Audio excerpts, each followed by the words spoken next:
Race underway. Gentlemen, for the most famous words in auto racing, to start the DieHard 500 from Sears, Brian Kelly. NASCAR fans! Greatest fans in the world! On behalf of the 300,000 Sears employees and our customers, the world's best customers! Gentlemen, start your engine!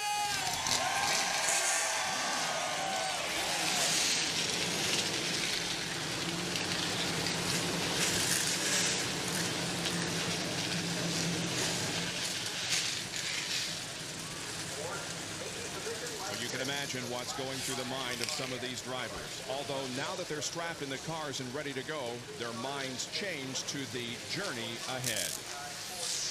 The 9th race of the year is set to begin.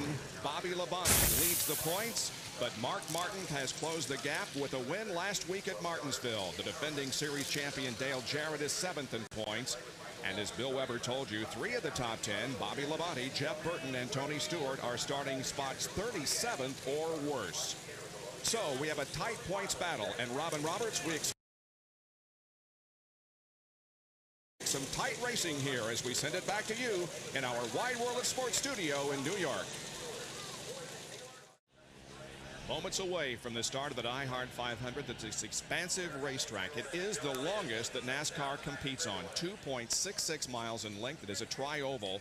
Now the banking is 33 degrees, not as steep as Bristol. However, it's still more than 3 stories from the apron up to the top of the banking in the corners. The tri-oval is banked at 18 degrees.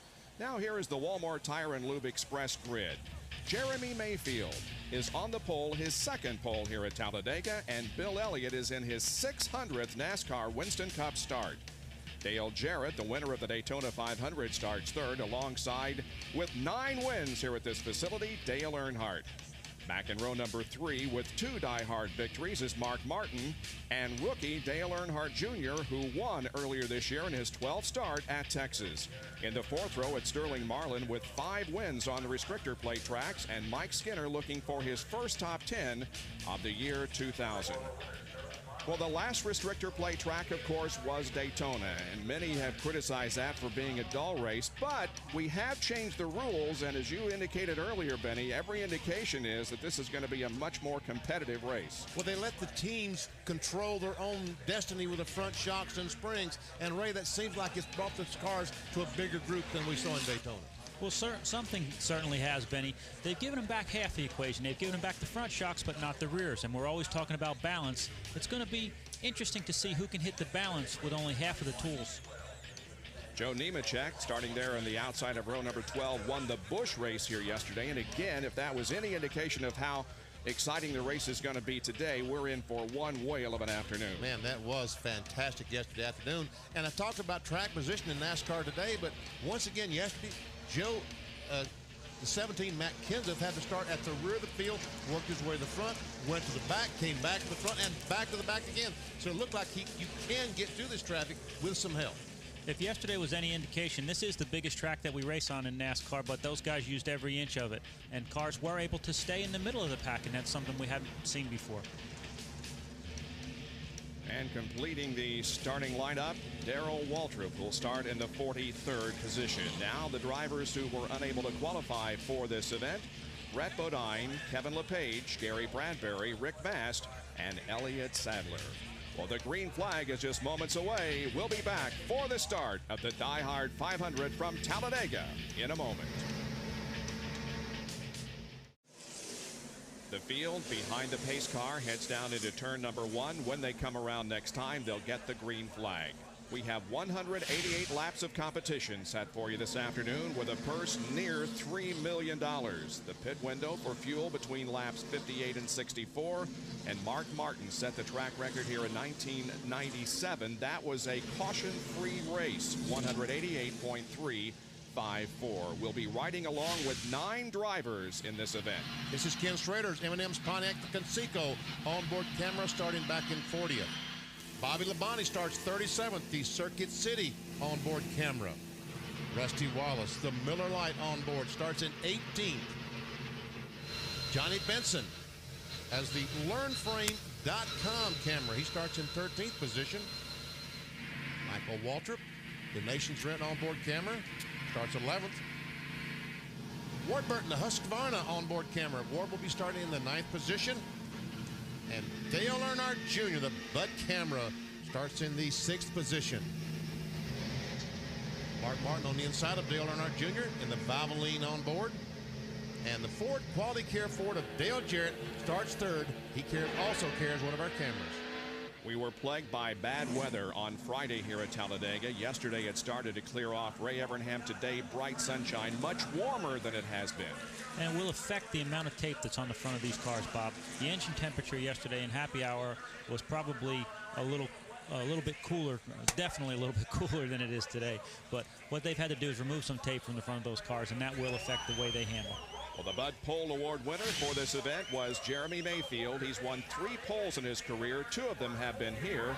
They're the drivers that have qualified for the Bud Shootout at Daytona International Speedway in February of 2001. 2 drivers have already won 2 poles this year. Well, we're about down to it as the field moves slowly behind the pace car, down off of the corner number 4 and into the tri-oval area. The pace car will be making that hard left momentarily. Jeremy Mayfield will take them to the green flag. And until you get to the start-finish line, you can't pass. Those guys in the rear, you've got to wait to get across the start-finish line. That's a mild form of cheating. Passing before that line, and you will be penalized by NASCAR. And again, the start-finish line is down past the exit of pit road, down toward turn number 1. Normally, it's right about where the cars are now, but here at Talladega, it's way down through the tri-oval. We invite you to sit back and enjoy the 2000 DieHard 500 from Talladega Super Speedway. The green flag is out. And big puff of smoke from Dale Earnhardt Jr. I believe he has burned a piston on the parade lap. Looks like he's got a right front flat, Benny. Well, it looks like he's got a right front flat tire. Tough look for the leading candidate for the Rebestos Rookie of the Year honors. Leading the point standings going in. There's his crew chief, Tony Uri, and the caution is out already. But these cars are racing back to the line, and you're right, Ray, the right front tire's gone flat. Some sparks coming out from the right front area of the race car. The field will come down to take the caution flag. Down to Bill Weber. Okay, there was some speculation he may have run into someone, but Earnhardt said he did not hit anyone. It's a flat right front. So the caution is out. He's going to try and get back to pit road. This will really string out the field, and Earnhardt will have to limp all the way back to his pit stall. He has the #1 pit stall on pit road. That's all the way at the end. He has to travel the entire length of pit road to get to his stall. That could incur further damage. We'll see. Not even to pit road yet. When you saw those sparks underneath there, that thing's grinding on the sway bar arm, and that's not good. And look at that front bumper, that front balance height is back under the car. Where at the right front tire being as low as it is, it's rubbed on the racetrack, and Ray, that's going to ruin his handling. It really is. They're probably going to have to replace some pieces in the front of that car. What a shame. They could just put 2 right side tires on it and get back out, but I believe there's damage there. Here we see the start, and right away, the right front tire starts. And you see the tire isn't rolling, right? Look at the tire there. It's like the brakes locked up or something got up inside. Watch this. He's right behind his father.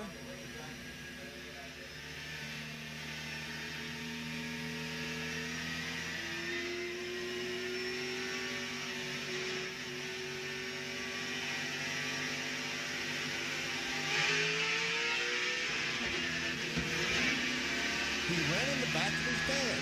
Wow. He did hit the back of the 3 car. I wonder if there was a brake problem when he had to get on the brakes that hard after he hit the back of the 3 car. Because as the car, we see them working on the car. He is going to be able to stay on the lead lap. The pace car has the field out of turn number 4. But, well, we think maybe, looks like now they may be pushing the car behind the wall. Well, we'll check on it and report to you. In any case, the caution is out after just 1 lap, and we'll be back after these messages and a word from our ABC stations.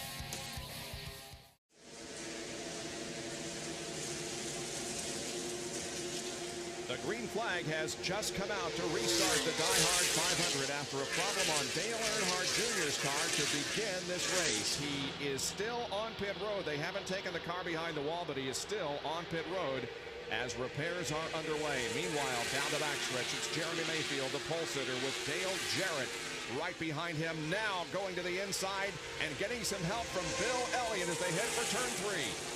When you see the leader get a great jump at Daytona Talladega, that's not a good thing, because that allows that second and third place car to get a great run, as Dale Jarrett did, and go right by you in turn 3. And we hear us refer to the term hanging him out as the afternoon goes along, and that's what's happening to Jeremy Mayfield right now. The drafting line has formed behind him, and he's hung out, hoping that somebody will go with him. But look at, they go 3 wide to turn 1. Down to Jerry Punch. Guys, on the start of the race, Dale Earnhardt Sr. said the 94 car started to take off and then suddenly slowed. He hit the back of the 94 car. The 8 car hit the back of him, and so he was concerned about grill damage on the front of his Chevrolet and, of course, the damage on the front of his son's Budweiser Chevrolet. Let's check in his pits with Bill Weber. Dale Earnhardt Jr. is losing laps. It's a new right front spindle, new brake pads, new brake rotor, whole right front assembly for this car. Basically, the wheel would not turn. So Earnhardt Jr. sits here on jack stands on pit road after the great qualifying run, but it won't be his day today. And look at Jeremy Mayfield. The pole sitter has dropped far back here to the middle of the pack, running alongside Mike Skinner. That's Rusty Wallace in the number 2 car. They come down to complete lap number 5. And we see that Mayfield is back to 10th position.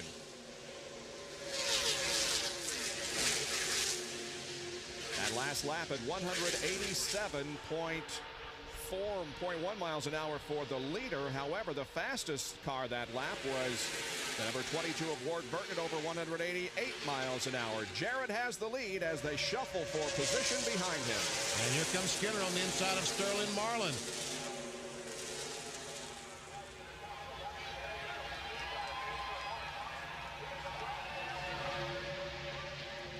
Front 2 in single file formation, and then they're side by side. Back of that, we're on board with Johnny Benson, who had such a great run at Daytona, was leading with just a few laps to go before a caution.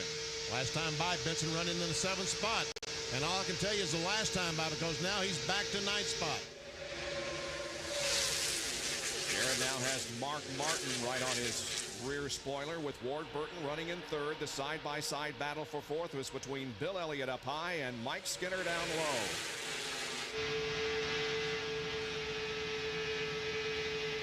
Jimmy Spencer right behind Rusty Wallace. You see our Jimmy Dean telemetry show Rusty up to 194 miles per hour. When he goes to the corner, when he hits the bank, the car will start slowing down, but not that much. Now they're 3 wide off of corner number 4 with Dale Earnhardt up on the high side of the racetrack. And Elliott there running again beside Mike Skinner. And now Mark Martin will lead the low drafting line past Dale Jarrett, so Martin goes to the lead and Ward Burton comes along to second.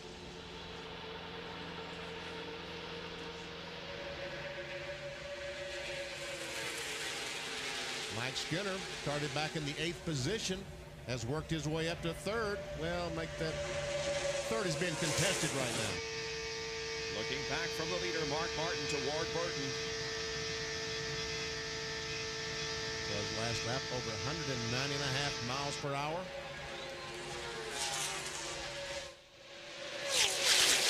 Earnhardt still up on the high side of that racetrack. Ray Evernham in yesterday's Busch race, we noticed that often the middle line was working. In other words, the car in the middle on a three-way side-by-side would get an advantage.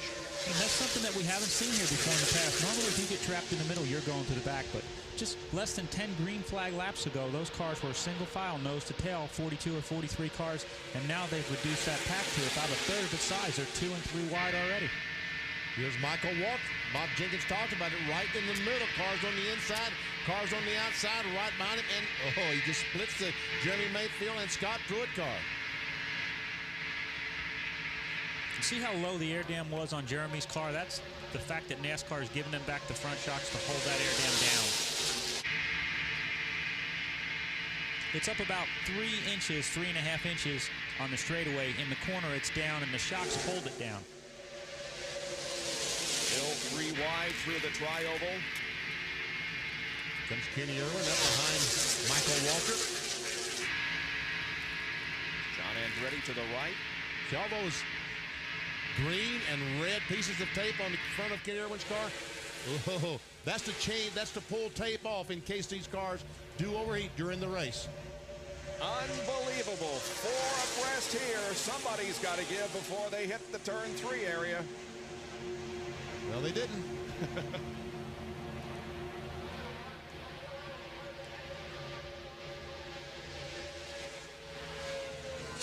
Right in the middle is Scott Pruitt, the 32 car, followed by Robbie Gordon, a couple of open-wheel drivers from the kart ranks. Down to complete lap number 10. Mark Martin leads with Mike Skinner running in 2nd position, and Sterling Marlin has moved up to 3rd position. We saw Dale Earnhardt up there in 3rd spot not too long ago. Now he's back, all the way back to the 15th, 16th spots. What's going on, Jerry? Benny, this was a major cause for concern in the Earnhardt camp this morning. I talked to Kevin Hamlin, the crew chief, in the garage area. This is the same car they ran in Daytona. They came here 2 weeks ago and tested with this car at Talladega, and it would not suck up, they call it. It would not pull up in the draft. Once this car got shuffled out, you need someone almost to push you back to the front. They took their 99 Monte Carlo out of the truck, the one they won both events last year with here, and it would come from 20 car lengths back. Not this car.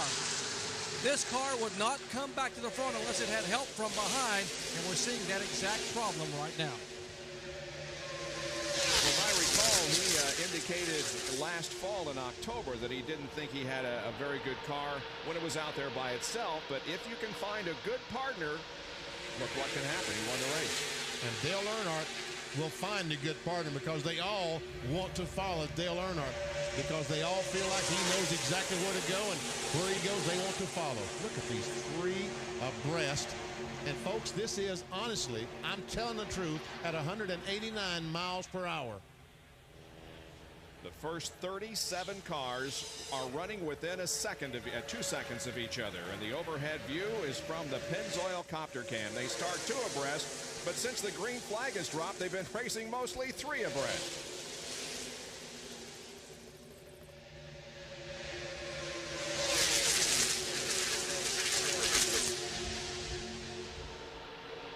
Last lap, 189.9 miles an hour. Ward Burton, the fastest of the 6 drivers, top 6 drivers. Mark Martin, however, still has the lead. We're looking back from his car to Mike Skinner, who's running in 2nd. That's Ward Burton on the left, who is in 3rd spot. More of the DieHard 500 in a moment from Talladega. We'll go back to Talladega Superspeedway. They're coming down to complete lap number 16 of 188 in the DieHard 500. Mark Martin is still leading. Mike Skinner still running in the 2nd position as they come down and hit the line. Sterling Marlin now runs in 3rd spot with Ward Burton back in 4th. And here comes the number 2 car of Rusty Wallace up for a challenge of Ward.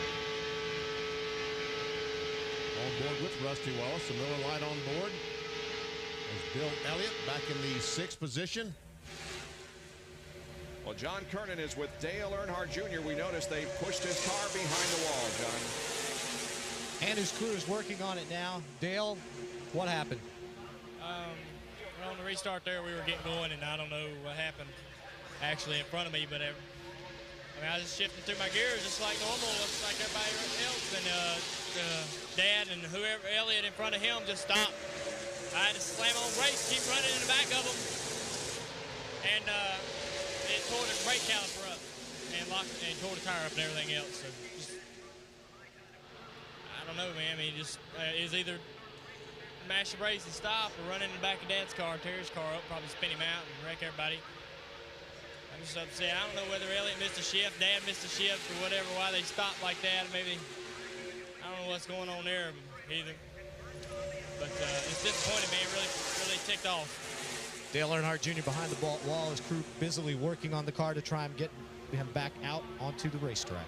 But Boy, he is off to a great start in his rookie year. He has the best average start this year of any driver. His average start is 8.5. Well, the battle continues on the racetrack. They run in pretty much the same order up front, but again, we're seeing three wide racing with Scott Pruitt there in the middle, along with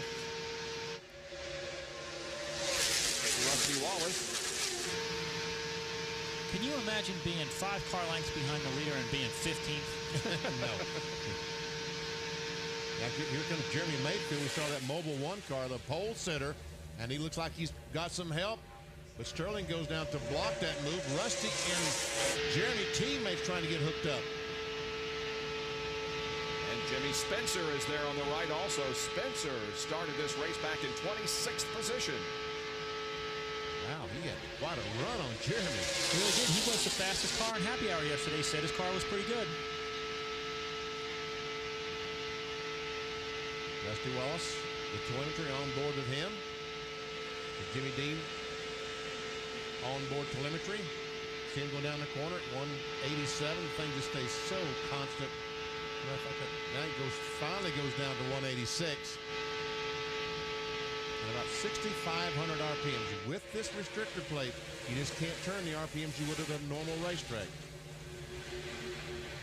It's still hold your breath until these cars get strung out a little bit. That's Wally Dolan back there in 75. Ricky Craven is down on the inside line. But again, Ray, look at that middle lane there move. Yeah, I just can't believe that middle lane can hang in there like that. We just saw Wally Dolan back a minute ago. Wally started way at the back of the pack, 35th or 36th. Started 35th and has worked his way up to the 12th position. At 75, the red and black car. I believe if there were another lane painted on the racetrack, they'd be using it. Robbie Gordon has also made a nice move to the front. He started back in 34th position. He is the multicolored number 13 car. There he is, ahead of Scott Pruitt, and beside the pole sitter, Jeremy Mayfield. And a battle for second now. Here comes Sterling Marlin, challenging Mike Skinner as the line forms behind Marlin. He's going to get some drafting help from Rusty Wallace, Jimmy Spencer, and Robbie Gordon, but Mayfield will move up to the high side to help Mike. Good help, got good help. And Keith Simmons, the spotter for Sterling Marlin, saying you've got some good help. You got Rusty Wallace, Jimmy Spencer, Robbie Gordon pushing you along. Yes, he is, within inches. And Sterling, just remember, he'll help you as long as it's an advantage to him. When it isn't, see ya.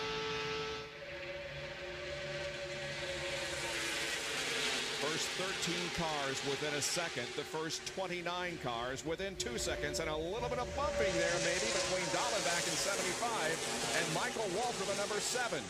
That's Jerry Nadeau in the 25 car.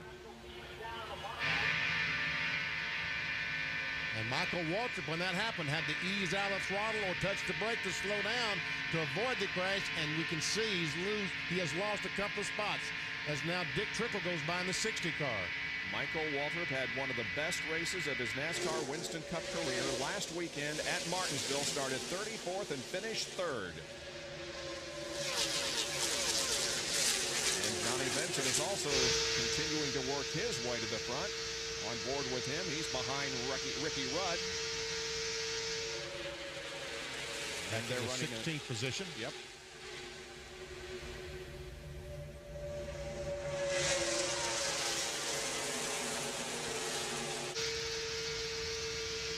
Just listen to the exhaust and hear they just never back off. Not a lot of movement on that steering wheel, Ray. No, there's not. It looks like his car is handling good. Right front will take some bite out. 27 car wants to follow you wherever you go. Just don't try to pass. Just stay in a nice line there. They're still coming inside 2 by 2. There's good information. You see, they're already talking about adjustments. So when we were looking at Johnny Benson's car, he was not turning that steering wheel a lot. And that's a secret to going fast on a super speedway, not to have to turn the car a lot so it scrubs speed off. If I was those other guys, I'd be listening to what Spencer's crew chief said. Benson running beside Ricky Rudd right now.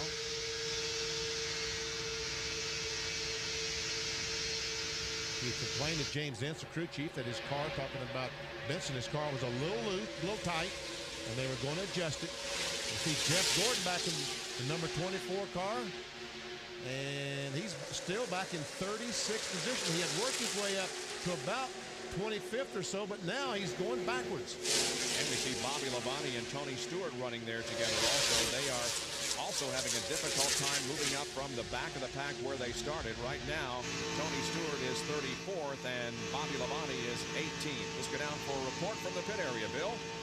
Well, Bob, I'm not sure how difficult a time the 18 and the 20 are having. They're exactly where they want to be on the racetrack as far as the relationship to each other. That's why neither went to second round qualifying. They wanted to be partners on the racetrack. What they're doing now, I believe, is hanging back there and making sure if there's any trouble in front of them, they're not in it. Look for those two teams, along with the 24, to try and make up a lot of positions when they pit. Well, that's one thing we talked about earlier in the weekend on our qualifying shows. It really doesn't make any difference historically where you start here, because the draft can get you to the front. But what you do want to qualify well for is avoiding the big one.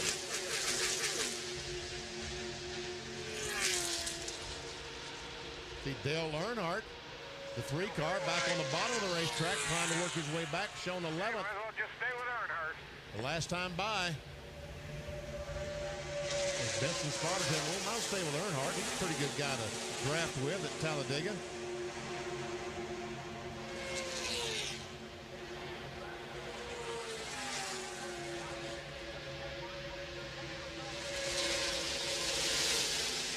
Still 3 wide.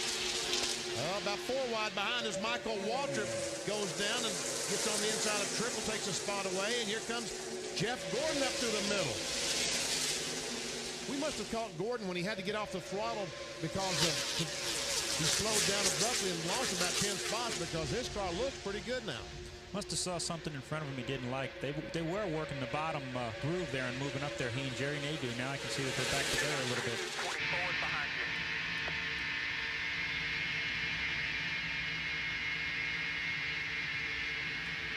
Dale Earnhardt Jr. has re-entered the DieHard 500.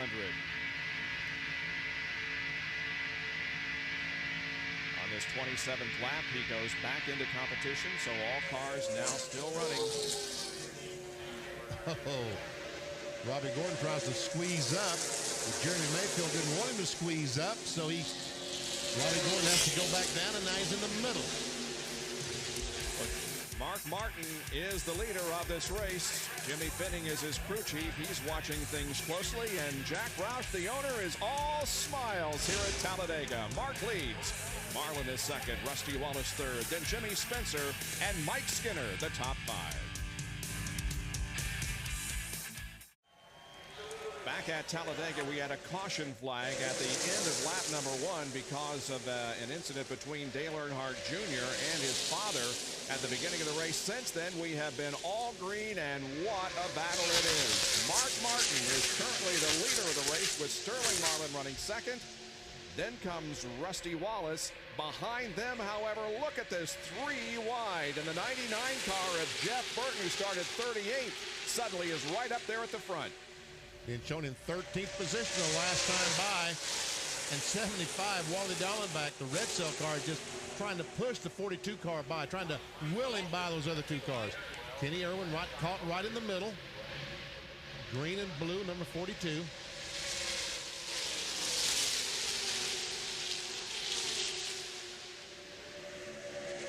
Matt Kenseth is running in 18th position. He started 42nd. That's Kenseth there in the black and yellow, number 17, the DeWalt Ford. All of a sudden we see Mike Skinner, the Lowe's car, is struggling. He was up in the top 5, and right now we see him on the outside. Cars going by right and left. Last time by, he was back to 12th position.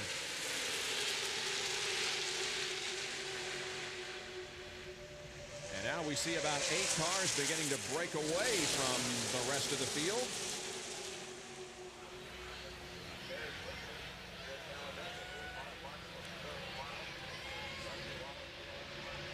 Behind you, buddy. Good job. Good job. On board with Dale Jarrett, who runs in 5th spot.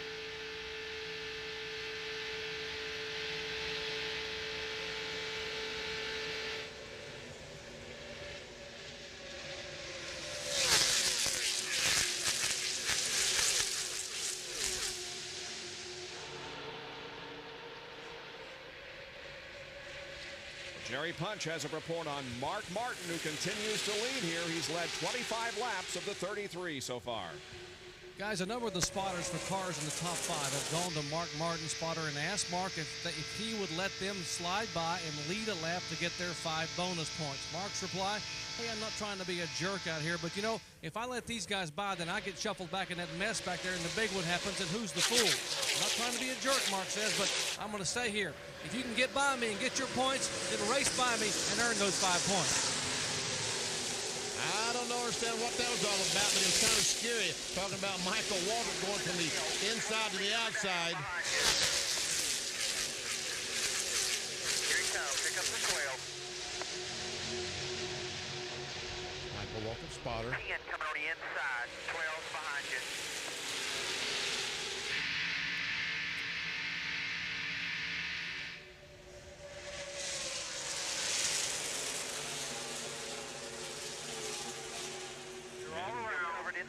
Inside. Mike Skinner and Dale Earnhardt, teammates, are teamed up. Skinner taking a look now. Earnhardt making the move to the inside of Johnny Benson. Now you got to be very careful, because to the left of that yellow line there is flat, and if you upset the car, you find yourself in big trouble.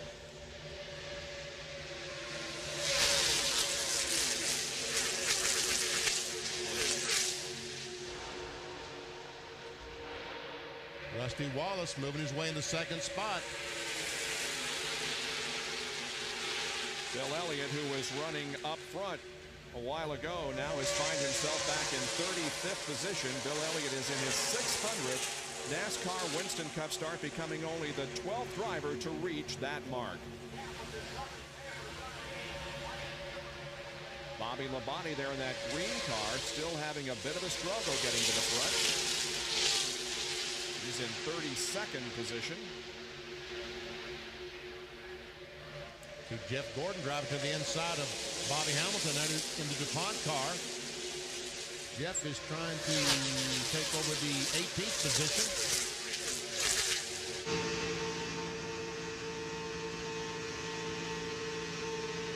On board with Bobby Labonte, that's Ricky Craven to the right. Behind him is Bill Elliott, and immediately behind Bobby Labonte is his teammate Tony Stewart, and Elliott goes way down low.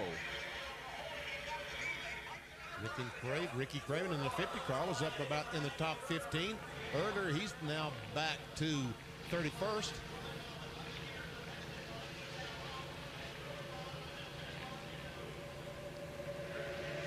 Bill Elliott, after starting second, has dropped all the way back into near the end of the pack, running around the 35th spot.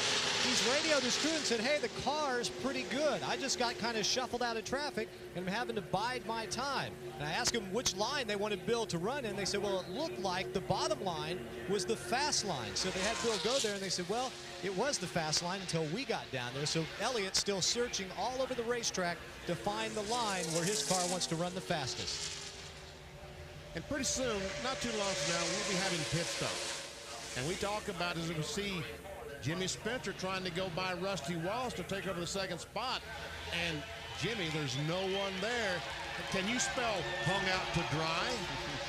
Dale Earnhardt third, Skinner fourth. Skinner making a move on his teammate Dale Earnhardt. Inside, getting down on that flat portion of the racetrack, but he survived. But they're 3 wide now as they come down to complete lap 38. That is a battle for the third spot. I started saying a moment ago, we'll be seeing some pit stops. Can we talk about just how critical they are? 1 second will move you from, if you were 1 second faster than all the other cars in your pit stop, you probably move from 30th to the lead.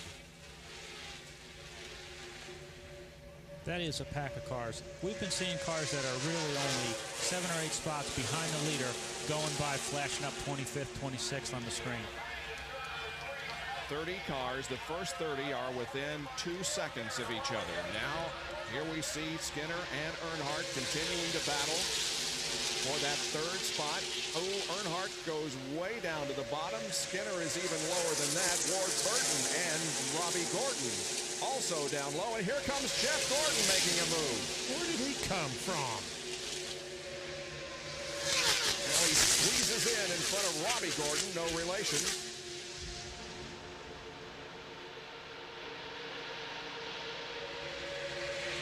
Just unbelievable racing at over 186 miles an hour. Jeff Gordon was running 36th position not too long ago, what, 10 or 15 laps ago.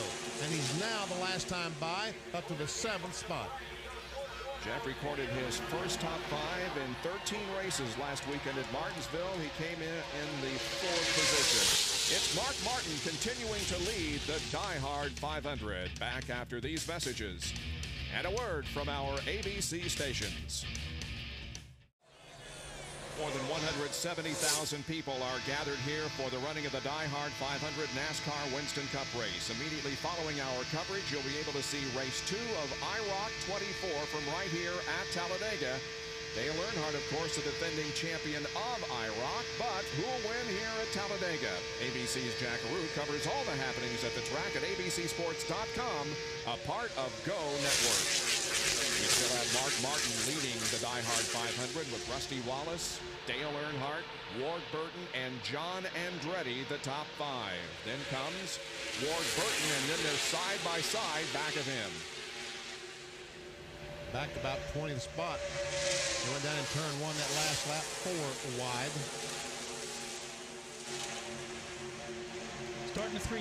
Starting to see 2 or 3 cars move way up against the wall up there. They can gain some momentum running down that bank, Benny, to actually help them pass on the straightaway if they can get a run coming down off the banking.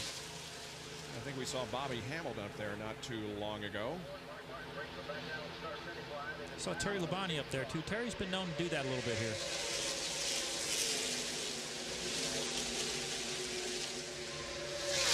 Here's a Super 8 serial report on Jeff Gordon, who started back in 36th position by lap number 80 and moved to 29th. And then kind of hung back there until lap 32 when he took off and now runs in 7th spot. Down to Bill Weber. Well, right now, guys are really starting to work some pit strategy, and that is one deal that usually does seem to hold here when you pick your pit partners. A lot of these guys can't get past lap 55. As for Bobby Labonte, he and teammate Tony Stewart continue to lag at the back of the field. Right now, they're just riding around, waiting to make up some spots on pit road. The 18 has talked to the 24, the 36. They've got the 20 out there, and they even went all the way to the other end of the pit road to talk to the 1 car. Watch for these guys to really put their pit pride on the line here. A lot of guys taking 2 tires, and don't forget, you got to get those right side tires back to the left side of the pit, or you will be penalized. Let's go further down pit road. And the negotiations are ongoing up here in the leaders pit. Mark Martin a moment ago, Rusty Wallace, crew chief. Robin Pemberton came up here to talk to Jimmy Finney, the crew chief for Mark Martin. He was saying, we can only, meaning the 2 car, can only go around 55 to 56 laps comfortably. Will you pit with us? Jimmy Finney's reply, we can go 62 laps, and we need to stay out because we can go, and so can our teammate, Jeff Burton, go 62 laps. Robin Pemberton pleaded his case. Well, we need to hang with you. We can try. We'll try to stay as long as we can. Then the next part of the discussion was, do you take 2 tires or 4 tires? Some of the teams want to come in and take only 2 tires. I got to believe the leader, Mark Martin and Jimmy Finney, are going to take 4 tires on their first stop on lap 62. It's let's make a deal in the pits right now. Well, Ray, can you put 2 cans of fuel in the car? You can change 4 tires as quickly as you can put 2 cans of fuel in, can't you? Yeah, Benny, it takes about 9 seconds to put just right sides on, and it takes about 13 seconds to put 2 cans of fuel in that car. So your top guys, when Earnhardt and Rusty and Mark and Jeff Gordon want to pit, they're going to want 4 tires, so it's better to put 4 tires on if you got to put 2 cans of fuel in. Well, they're coming up to complete lap number 48, so pit stops indeed will be happening before too long. We want to make sure we cover those, so we'll take a break. It's Mark Martin, Rusty Wallace, Dale Earnhardt, Ward Burton, and John Andretti, the top 5 at Talladega Super Speedway.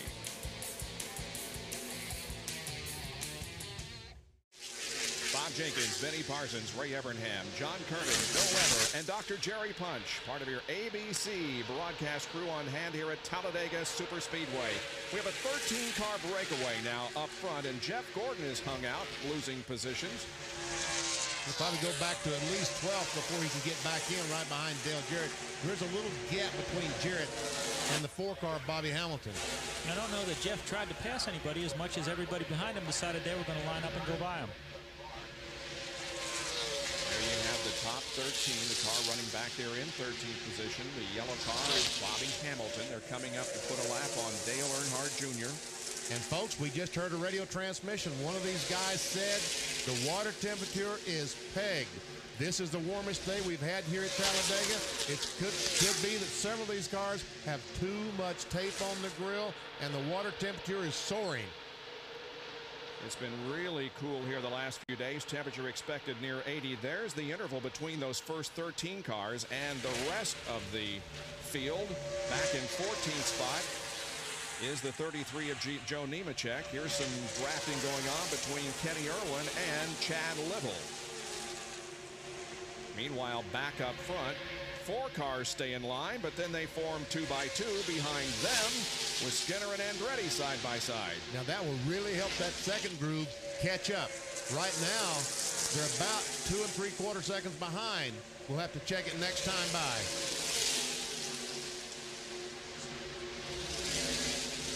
Pit stops beginning to happen. Here comes Jerry Nadeau down the pit lane. 55-mile-an-hour speed limit. And several others are also coming in. Bobby Labonte, Kenny Wallace, Terry Labonte, and Stacy Compton, along with the number 60 car of Dick Trickle, all on pit road here as the green flag remains out on lap number 54. Down to Bill Weber. Bobby Labonte and his crew worked with several teams up and down pit road. They were going to take 4 tires, but because they lost so much track position, it's only going to be 2. Now they're going to have to rate on the fuel. They got the tires around to the left side. Labonte's going out on pit road. The 9, the 55, the 1, the 20, and the 5 are all going to try and hook up. Here come the leaders down the front stretch across the start-finish line. And with those still on the racetrack running at over 185, 6, 7 miles an hour, those that have pitted are going to lose a lap, but unless we have a caution, of course, everybody will when they stop. Down to John Kernan as Mayfield hits his box.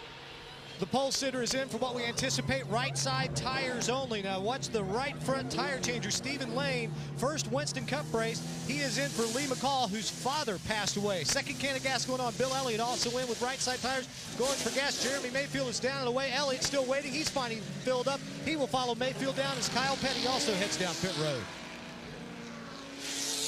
Now going to Rusty. Rusty will be in shortly. Meanwhile, it's a slow acceleration, or it seems like it is. They come down at 55 miles an hour. Here is Rusty Wallace decelerating as he's looking for his pit stall. And sees it. The crew jumps out and goes to work. John? And the call for Rusty Wallace, just hearing from the crew, 4 tires is what we expect to see. Rusty wanting to pit with Mark Martin, but he could not do 62 laps like Martin. Bill Wilburn, the front tire changer, slapping the left front tire on. He gets the lug nuts tightened. The second can of fuel is in. Rusty is down and away. Meanwhile, a battle for the lead. We go to Bill Weber. Robbie Gordon is on pit road. He's already gotten right sides. It's a 4-tire change. He's going to have trouble catching any partners. They have a lug nut fall off the left front. This will cost them dearly. They have to hand screw it back on, then tighten it with the gun, and then Gordon continues. And Robbie was looking really good here in the first 50 laps of this race, but that is going to cost him dearly. And Mike Bliss, we understand, is in the grass. Oh, that's Dave Blaney coming down. Perhaps a little bit quick, got out into the grass. In any case, Ward Burton is also on pit road. Ward Burton, Johnny Benson pitted nose to tail. It'll be a 4-tire change for Ward Burton. Johnny Benson waiting on that second can of fuel. It'll be just a right side tire change for him. Left side lug nuts tightened on Ward. Benson is away to Bill Weber. Jeff Gordon already has rights, waiting on the lefts. He's down. He's going to try and follow the 22 and the 10, and they'll rejoin the pack.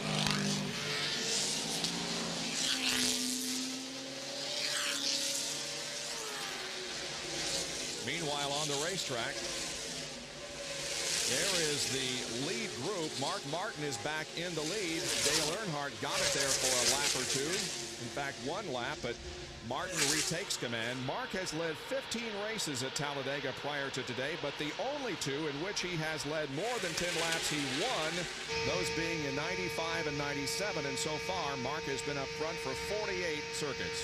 Now, Ray, if these guys can go 62, that's huge. 3 times 62 is 186. The race is 188 long. If they can stretch make it 63 the next two stops, they only got to stop twice. Yeah, Benny, if they can do that. What might have helped them here, we had a couple of laps of caution right at the beginning, so we'll have to say and watch it. But if they can get within 2 laps, I believe somebody will try it.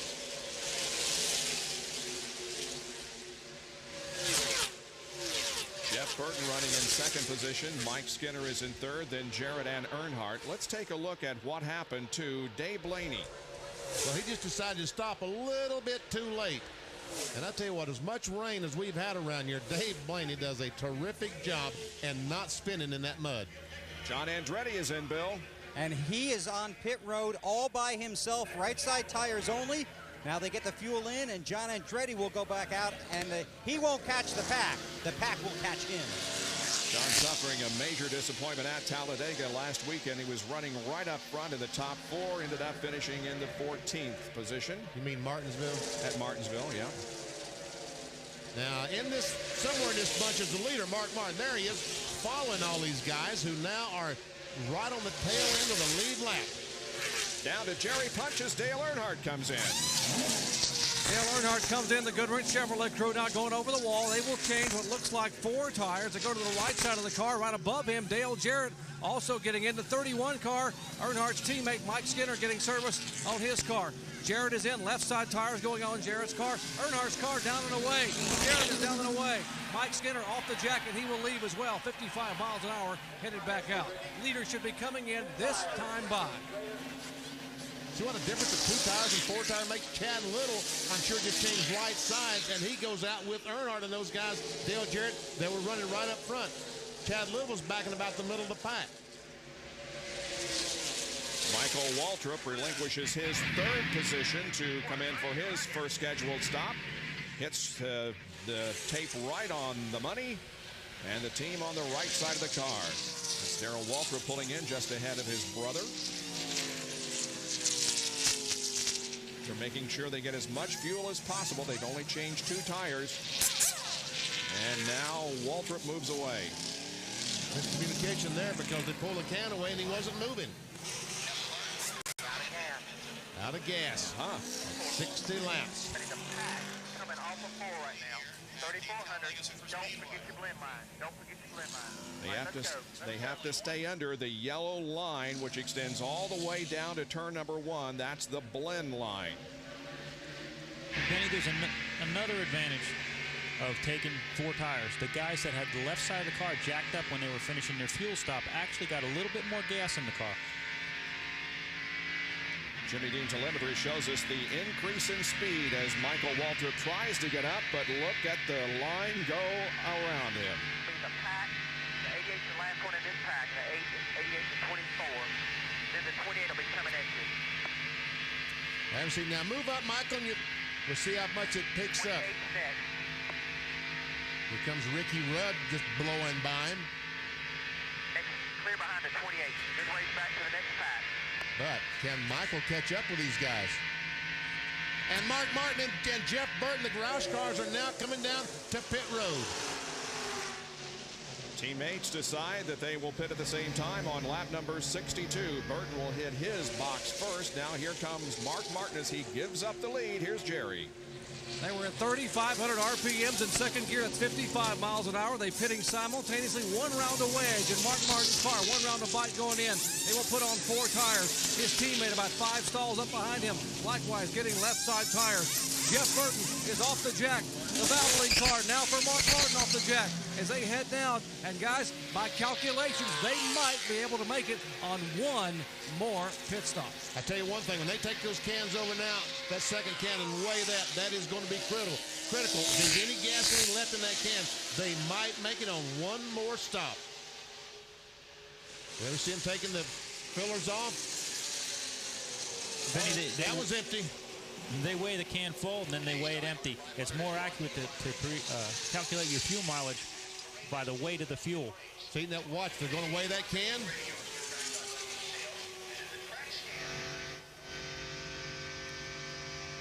Well, meanwhile, on the racetrack, Matt Kenseth has picked up the lead. And now he comes in for his schedule stop, but he did get credit for leading a lap, and that gives him 5 bonus points. Matt Kenseth, another Ray Vestas Rookie of the Year candidate. Mark Martin still trying to get his car back up to speed. Here comes Jeff Gordon, Johnny Benson. Gordon goes on the inside, Benson on the outside. Oh! Whoa! Awfully close there between Martin and Gordon.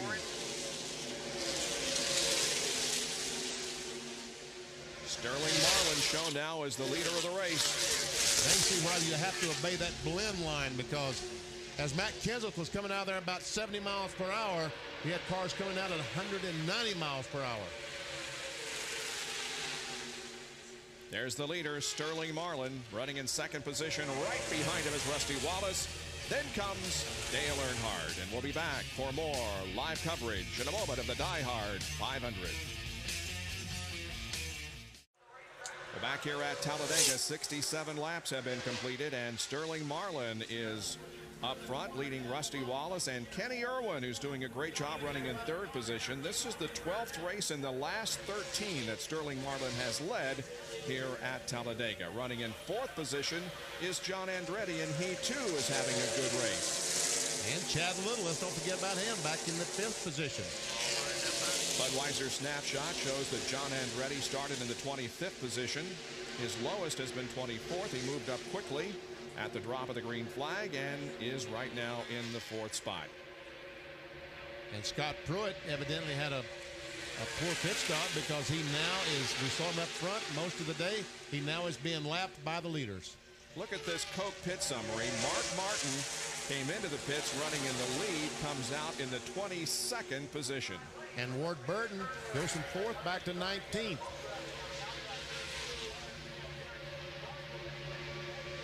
Jeff Burton, another guy who goes from 8th back to 24th. And Ricky Craven came in 10th, is all the way back to 38th position. And I told you Scott Pruitt ran out of fuel is the reason that he is now being lapped. We're talking about the Tide car, the number 32. There are only 3 cars not on the lead lap. Scott Pruitt is one of them. Darrell Waltrip is another. And of course, Dale Earnhardt Jr., who is back in the race, but he is 25 laps down after spending that amount of time getting repairs on the Budweiser Chevy. There is Dale Jarrett in the middle of a big pack of cars there, running in 13th position. Jeff Gordon in the middle of a 3 wide field. There goes Robbie Gordon by on the outside. He's got some help coming up behind him there. You know, with the draft, it's not only the car in front of you that helps you gain speed, but you get a big push from the cars behind you. When you can judge, when you can look in the mirror and see guys coming up behind you that've got momentum and pull out in front of them, they can shove you by a bunch of cars.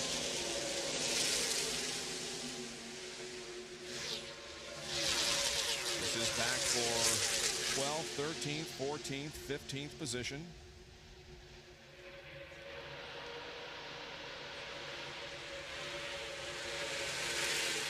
Kenny Schrader must have had a great pit stop with this M&M's car as we go on board our Conseco onboard camera. And Schrader is now up to the, what? 14th position. Yeah. Kenny Schrader's first NASCAR Winston Cup victory came here at Talladega in July of 1988. And the last time he won a pole position was here a year ago. He started this race back in 40th spot.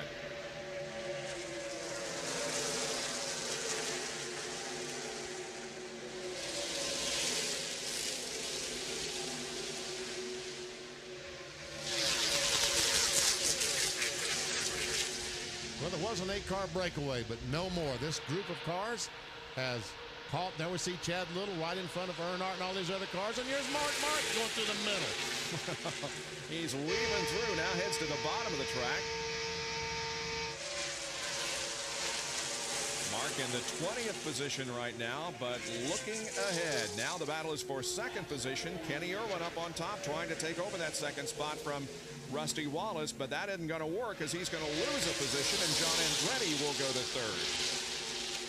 And John Kernan has a report on Sterling Marlin. Bob, that is a brand new race car that Sterling Marlin and his crew brought here to Talladega for this weekend. They got it back from the body shop on Tuesday. They had to send it back to the body shop for some last-minute modifications and did not get it loaded up on the hauler from the body shop until Thursday. Drove it here to Talladega, turned its first laps in practice on Friday. But it looks like the guys really did their homework in putting that brand new car together, because Sterling is up front. And by the way, they took only right side tires during their pit stop. Now to Dr. Jerry Punch. Well, John, Jimmy Spencer's Kmart crew is excited, but they're also exhausted. That likewise is a brand new car. And car owner Travis Carter told me they built that car in 7 days. And you may not believe this, but we built this car in 7 days. We had 25 crew members working 24 hours a day. They worked in shifts around the clock to put this car together. He qualified 20th, but is now running in the top 5. And they are all smiles here in the Kmart pit. Let's go down to Bill. John Andretti has the top Pontiac, third on the track right now, but as you'll recall, he pitted all by himself. They stayed out, they thought, as long as they could. They couldn't find a partner to pit with them, so they came down pit road, went out by themselves, got very fortunate at where they caught the pack. But the good news is they probably could have gone at least one more lap, judging by the fuel that they weighed when they put the 2 cans in the car. So good fuel mileage for John Andretti, a good car, and a good race.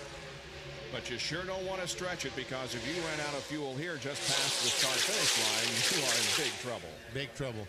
The biggest problem is if you run out of fuel right now, if Mike Skinner were to run out of fuel, Mark Martin would run over him before he could get out of the way. Talked about Kenny Irwin just, 3 laps ago, how he was running up in 3rd position. He is now back to 22nd. He tried to take over the 2nd spot and lost 20. 3 wide off the corner. Mike Skinner, Steve Park, and Michael Waltrip are 3 wide. On board with Michael Waltrip, that's Mark Martin as he's on the upside of the track. Got 2, still got 2. So Michael Waltrip, you still have 2 cars on the outside.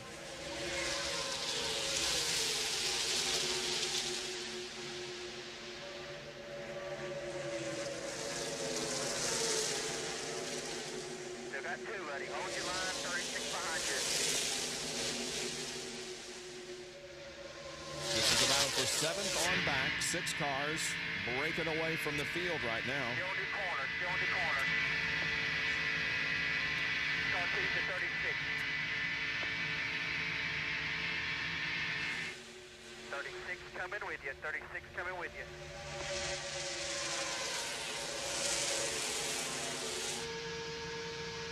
Ward Burton looks back at Mike Bliss. That's Bliss in the 27 car. Great run going.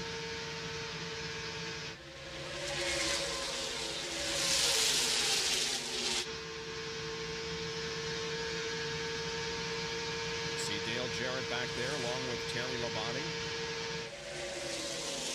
Mark Martin on the high side of the racetrack, tucked in behind Mike Skinner.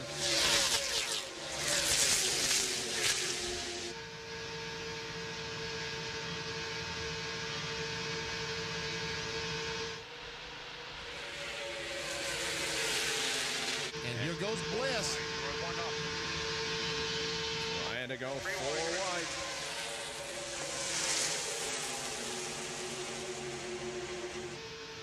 And there's Earnhardt Jr. What is he, 25 laps down? But he said, I want to have some fun and play with these guys and learn something for the next time I come here. Because next time I probably won't have all that problem on the first lap. His first NASCAR Winston Cup race here at Talladega. He has competed in 2 Busch races. We're talking about Dale Earnhardt Jr.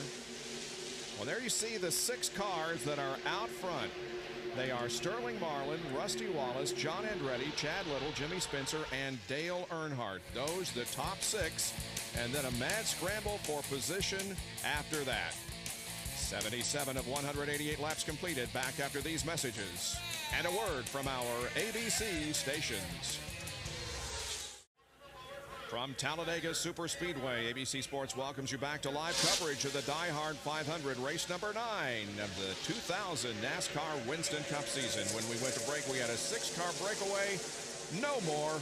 They've all gathered up and are running right together again as the Pennzoil Copter Cam shows you the overhead shots. Now, Sterling Marlin is still leading, but they're beginning to lap some slower cars. Right now, the cars of Robbie Gordon, Ed Barrier. You ever see Robbie Gordon down on the bottom of the racetrack? Ed Barrier up on top. No, Burton almost to the grass there coming off the corner. And here comes Jarrett to the inside of him. So Robbie Gordon says, I don't think I want to go a lap down. Gordon is running in 37th position. Robbie Gordon, that is. And he had a good car. He was actually towards the lead pack and had a problem on a pit stop. The lug nut fell off, took him some extra time to get it back on.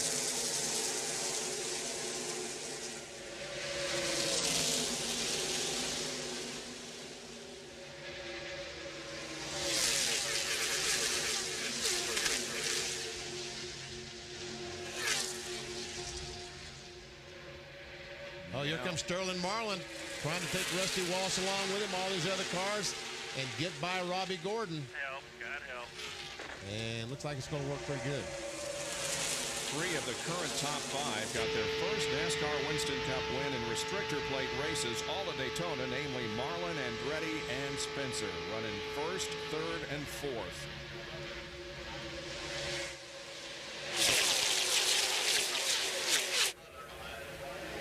Spencer now down to the apron of the racetrack to try to take 3rd spot away from John Andretti. And he will do it. Now, what happened to John Andretti when Spencer made that move? I think he just had to squeeze out of the throttle a little bit, and look what happened to his momentum. He still doesn't have it back. And look at Chad Little up on the top of the racetrack. As they go 3 wide once again, notice Mark Martin has gotten right back up there again. And here goes Spencer. Hey, Jimmy, get on the racetrack. There you go. Wow. Wow. Man. Unbelievable. That Keith Simmons, he's a cool dude, isn't he? That's a good spotter.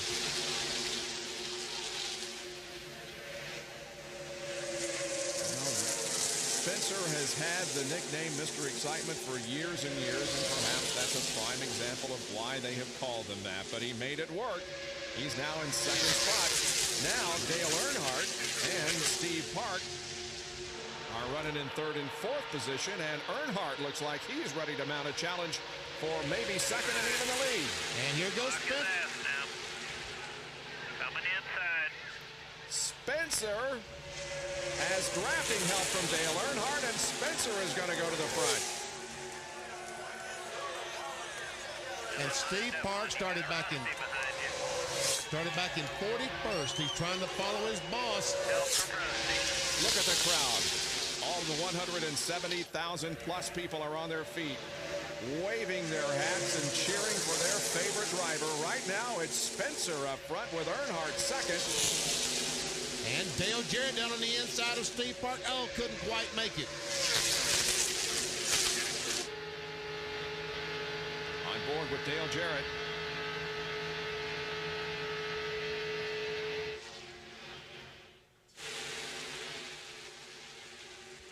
There you go. Got good help. Got good help. Here goes Earnhardt for that 3rd spot. No, didn't quite make it. I guess he thought that. Get clear, Earnhardt. Watch your mirror.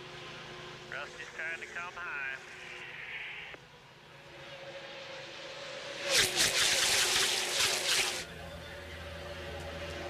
And Ray, those spotters just have to work all day long, don't they? They really do. This is a tense race for them. Keith Simmons is not only the spotter, he built the engine that's in that car, in the 40 car. In the 40. Still running in excess of 188 miles an hour at the front of the field. The fastest of the top 6 cars last lap was John Andretti at 188.723. Rusty Wallace wants the lead. He goes down on the bottom. Spencer goes there. Rusty thought he had some help from Earnhardt, which he did, but Spencer blocked that move. And Jeff Gordon also comes up here and becomes a player on board with Rusty Wallace. Right behind the leader, Jimmy Spencer. There's Gordon down on the low side of the racetrack in the 5th spot. They're going to have to work.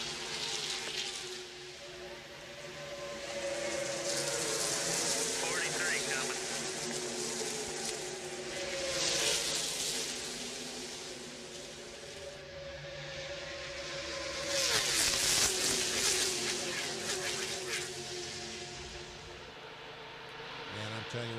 guys, when this race is over, they will not be tired physically.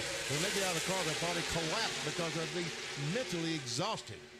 Well, if they're going to run 3 and 4 wide for 500 miles, then imagine being in the toughest and most intense chess game of your life, except when you make a bad move, it hurts. Yeah.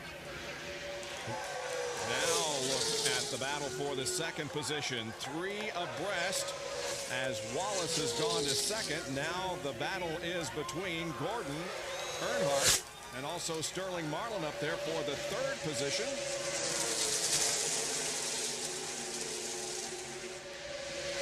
And with 88 laps completed, we have 100 to go at Talladega.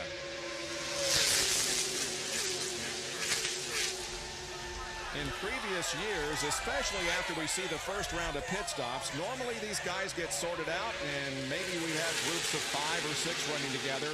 But at the moment, we have 28 cars, the first 28 cars running within 2 seconds. And the first 18 cars are running within a second of each other.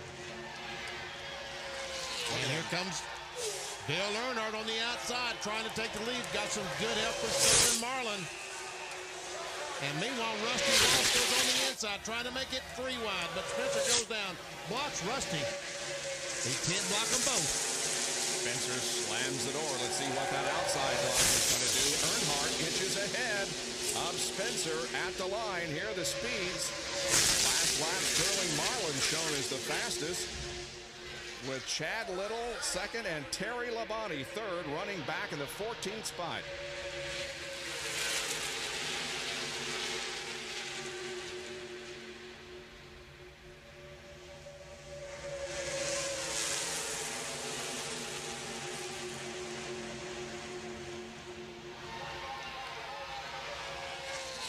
Once again, Earnhardt mounts a challenge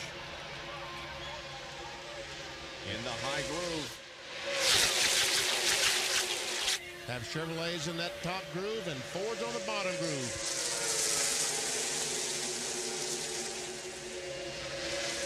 And Earnhardt, I believe, is going to get credit for leading that lap. Mark Martin has led the most so far, 51.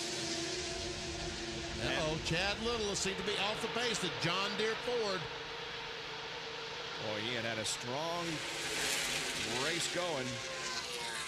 Got a flat tire, Ray? A little bit of smoke there, Benny. Don't know if it was from tire smoke or out of the tailpipe, but it did look like it wiggled a little bit in that corner.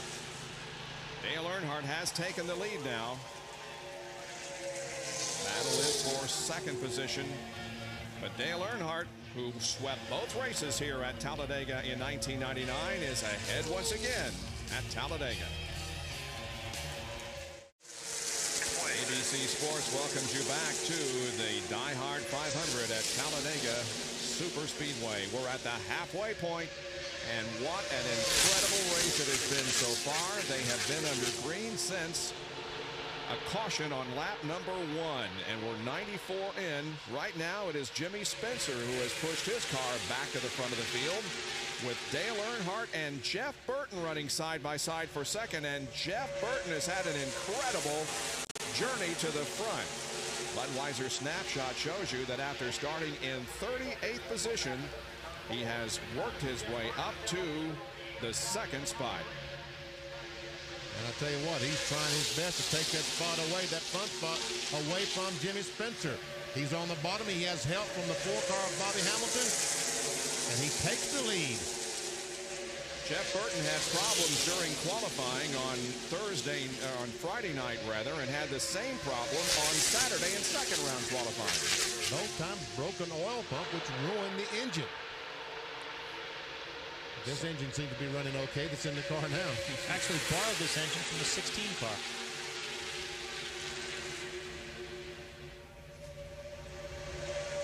Mark Martin has led the most laps, and he is right back in the thick of things. We're on board with him. He's running back in about the 12th, 13th position, but all these cars, again, are running right together on the racetrack. Here comes Jeff Gordon trying to get on the inside of Rusty. That's for the 4th spot.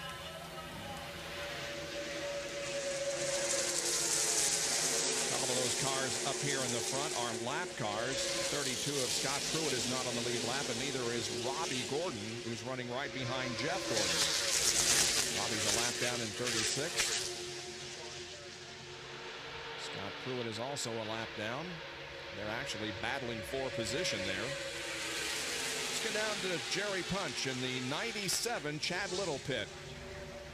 Well, we told you moments ago, Chad Little made an unscheduled pit stop. We saw smoke out of the back of the car. He had a left front tire going down. They assumed he possibly cut the tire coming off turn 2. He felt initially a vibration. The car began to bounce, and here's what's left of the tire. Now, he lost one lap in the pits, but when he came in, this belt, this steel cord here, was actually wrapped around the brake caliper. They had to take a hacksaw and saw it off here to be able to get it from around the brake caliper. They lost another lap sitting in the pits trying to get the old, what's left of this tire off before they can put the new tire on. So Chad Little, after a great run early on, now being shown 2 laps down. That cap that you see that came off that 97 car, Elliott Sadler in Texas had something similar happen to his left rear. That cap beat off the quarter panel, it beat off part of the roof, and got up and hit Elliott in the shoulder and bruised it substantially. And again, we see them fan out 3 and 4 wide down the backstretch. That's Mike Skinner on the low side. We're on board with Ward Burton looking back to Robbie Gordon. That's Ricky Rudd in the middle and Terry Labonte up on the top side. Battle somewhere around the 18th position. Bobby Hamilton is having a good run. We haven't mentioned him very much, but he is right up there. And so is the 55 car of Kenny Wallace after an incredible disappointment last week at Martinsville, starting on the outside of the front row and having the accelerator stick on the second lap, I believe it was, took him into the wall, but Kenny Wallace has got things going here in the Square D 55. Last time by, running in 10th spot.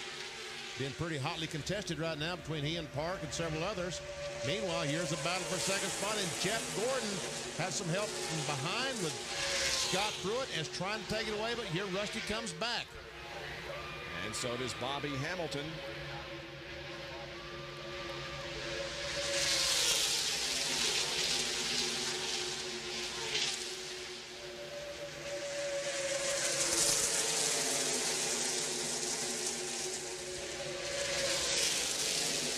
Had 8 leaders so far in the first 99 laps of this race and 13 lead changes. Mark Martin has led the most laps, 51. Sterling Marlin has been out front for the second highest number of laps, 21.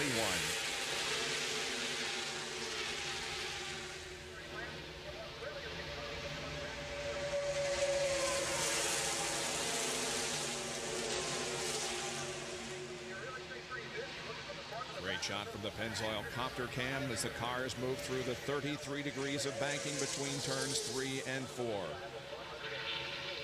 Now onto the 18-degree banking of the tri-oval.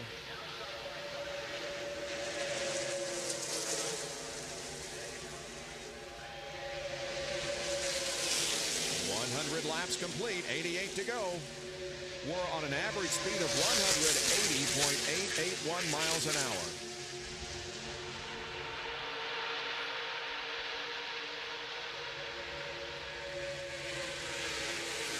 Mark was trying to go by Kenny Irwin on the outside and had to squeeze off the accelerator just a little bit. You know what, Jeff in the 24 and Rusty in the 2 can't quite figure out who wants to run second, can they?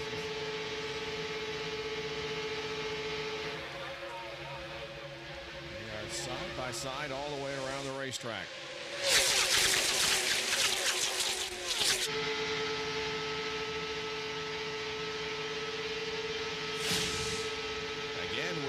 Anticipate pit stops before too long. They're the top 5 with 100 of 188 laps completed here at Talladega Superspeedway. We'll be right back.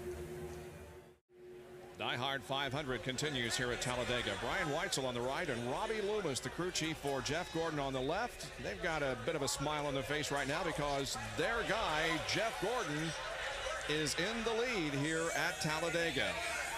In fact, we have had our 9th and 10th different leaders since we went away on break. Rusty Wallace also led a lap, but Jeff Gordon finds himself in front of the field at the moment. Yeah, we see Ray, you talked about it. He got a good push from the back and just turned it left.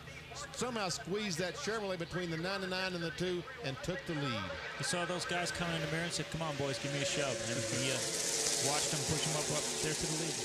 Jeff Gordon is on his longest winless streak since he won his very first race back in May of 1994.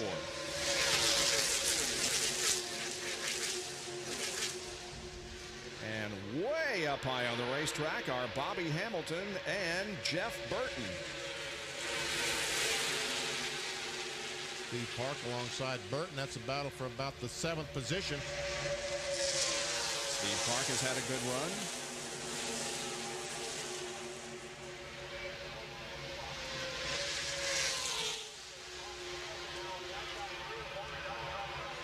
Yeah, they form a single file line now as they come down to complete the 107th lap. Gordon, Wallace, Earnhardt, Marlin, Spencer, Jarrett, Jeff Burton and Steve Park are all on the line. Again, the 32 car of Scott Pruitt is not on the lead lap. He ran out of gas. However, since he's rejoined the race, he is stuck right up here with the lead pack. We haven't talked much about Bobby Labonte today. He is the points leader, of course, and he's got his teammate Tony Stewart right behind him. They've been running together all day, but they really haven't been up front hardly at all. They're 27th and 28th right now, Bill Weber. And Bobby Labonte's not very happy with his car. He's been talking it over with Jimmy Makar, his crew chief. Makar told Labonte the setup is exactly the same as what they ran in happy hour, with one exception. On the back of that car are the NASCAR-issued shocks. Labonte says his Pontiac is rolling over on the right rear. They made a track bar adjustment to try and account for that on their first stop. This time they're going to put the track bar back where it was. They may make a wedge adjustment, but they're going to see if Bobby can somehow stick in the low line and if that will help his car. And his worst start of 2000 here today, 37th position. And Bill Elliott is back there too, running in the 30th spot. So Bill get together with the one car earlier and had the lift off the gas pedal and went straight to the back. Saw a donut there on the side. And when you have those donuts on the side, you cave in the doors. Could that hurt the performance of the car? It could, Benny, if it's caved in, but I think the big thing was he had to get out of the gas, lost a lot of positions, and he's just not been able to get that momentum back. And we get more from John Kernan.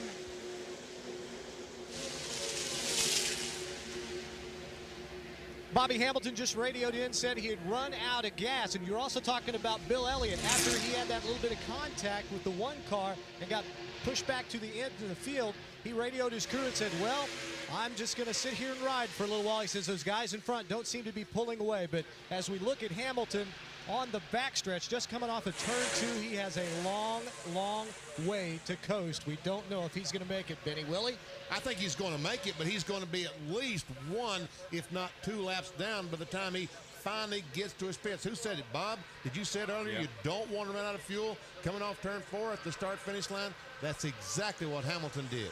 We're getting close to scheduled pit stops, but I wonder if maybe they didn't get as much gas in that car as they thought, because they're a few laps short.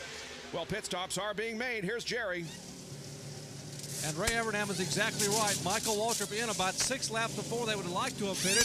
They will change now left side tires. They've already changed right side tires, and they cannot make it. Repeat, they cannot make it the rest of the way from here. They will have to have one more stop as they completely get it full of gas. Michael stalls the car, now refires it, and is away.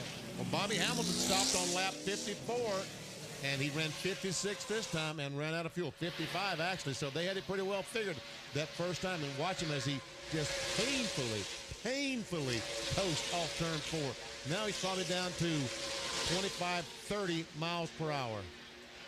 What a sickening feeling it must be to know you had a car that was running up front and capable of winning, but now can only watch as the field streams by at 190 miles an hour and you are out of fuel. Well, there he is off corner number 4, but he has still not gotten to the entrance to pit road yet. He's going to lose 2 laps before he ever gets to his pits. Yep. Right now, Jeff Gordon, the leader, is going in turn 3, and he is still coasting, trying to get to his pit stall. He won't have to worry about breaking the pit road speed, will he? That's for sure. Well, he finally makes it to pit road as the leaders once again come off of corner number 4 and put him 2 laps down. Gordon remains the leader with Rusty Wallace and Dale Earnhardt running second and third. There you saw Stacy Compton making, and Steve Park for some reason has stopped right in the middle of pit road. He must have missed his pit. Oh no. And he stops again. I can't imagine. The car is just stopped on pit road. Now the crew is running like they're going to go push the car. Possible he's out of gas? Well, it doesn't look like they've changed. The right rear tire isn't new, so I guess they missed. And oh my goodness, he's sitting in the middle of pit road with some leaders coming down pit road. Again, thank goodness for spotters who will tell drivers that there is a car right in the middle of the pits stopped. All right, Rusty Wallace hits his mark. Dale Earnhardt also in the box as Bobby Hamilton finally rolls out. Here's Rusty Wallace's pit stop with the crew going to work on the right side of the Miller Lite Ford. Now switching over to the left side, changing all four tires to Bill Weber in Jeff Gordon's pit. Well, after a disappointing day in qualifying, Jeff Gordon started 36, but he has worked his way to the front. This is a four-tire stop. They've already got the rights on. The 2 is away down pit road. The 24 is going to be in a drag race with the 2, the 3, and several others, and a lot of traffic behind them. Bobby Labonte was coming to pit road. They told him at the last second to stay out. He'd already let off the gas. Now we'll have to come by next time. And here's a fine, Benny. That is a fine. There's no doubt about that. And Steve Park finally backs up into his pit stall. What that was all about, we don't know, but we'll find out for you. Meanwhile, Wallace gathers speed as he comes out of the pits. He's got Jeff Gordon right behind him. Meanwhile, Ward Burton is on pit road and the crew cam. John Kernan. Ward Burton is in, second can of gas going in. They'll only take on right side tires this time. They took on 4 tires last time. They now have it down and away.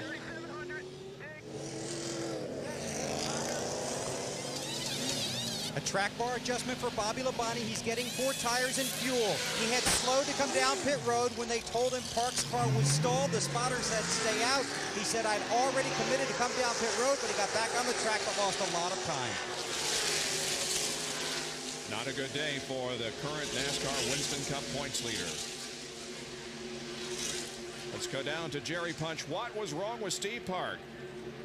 As the crew came running back by us, Bob, out of breath, one of them said, apparently said we missed the pits and he was going to go around, but he's out of gas. He couldn't go anywhere. So the car just came to a rolling halt in the middle of pit road and he couldn't go forward or backward, couldn't back it up because the engine wouldn't fire. We came down and sprayed some ether in the car, got it fired, and got him back up to our pit. So unfortunately, we waited a little late to pit and we missed our pit, so a couple of mistakes cost us dearly. John Kernan? Jerry, while Bill Elliott was getting serviced here in the pits, the rear tire carrier rolled that right rear tire back toward pit wall. It came over near the opening, and someone else standing, one of the photographers standing in the side, actually kicked the tire back and rolled back out on pit road. Elliott's guy had to, one of the crewmen had to grab it. We thought for a minute they might get penalized, but we talked to the NASCAR official, and the alert NASCAR official in Elliott's pit actually saw what happened. So Elliott will not receive that penalty for that tire getting away on pit road because it was not their fault. They made the best effort they could to get it back over pit wall. NASCAR told us last week when this rule went into effect it would be a judgment call, but Benny explained exactly what the new rule is. Well, the right side tires, we've seen those tires laying on pit road before. We've seen cars hit those tires and it damages the front end. You ever see the 12 car? And there you see the tire going back across pit road. The catch can man says, wait a minute, that's our tire. And he also is aware that it was kicked out by someone and not a member of the crew. Well, Rusty Wallace is coming in again. What is this all about? Car doesn't sound like it's at full song, Benny. I don't know, he just stopped, just changed 4 tires. And he went past his pit, John. What's going on? And he's got smoke coming from the car. Robin Pemberton, as crew chief just said, the car's smoking a little bit. Apparently the engine shut off out on pit road. Rusty came on to pit road, and then he says, hey, the engine's still running. So Robin said, stay out there, just go down pit road, watch your pit road speed, and go back out onto the racetrack. So I'm going to have to follow up on this. Had not had a chance to talk to Robin right now. Rusty telling his crew that, man, that is a crying shame that he felt like he had a car capable of winning today's race. Well, we saw some smoke. Couldn't tell if it was from the exhaust or wherever. We did see some smoke, but now I don't see any. And Robin Pemberton is trying to figure it out himself. John Andretti is in for a stop. Here's Bill Weber. This is two left side tires and fuel. Andretti is out of sync with the world. He's all on loan on pit road all by himself to get the fuel in. He heads back out, but again, no partner here on pit road. This worked out the first time. We'll see if they can do it twice. And here comes the lead pack.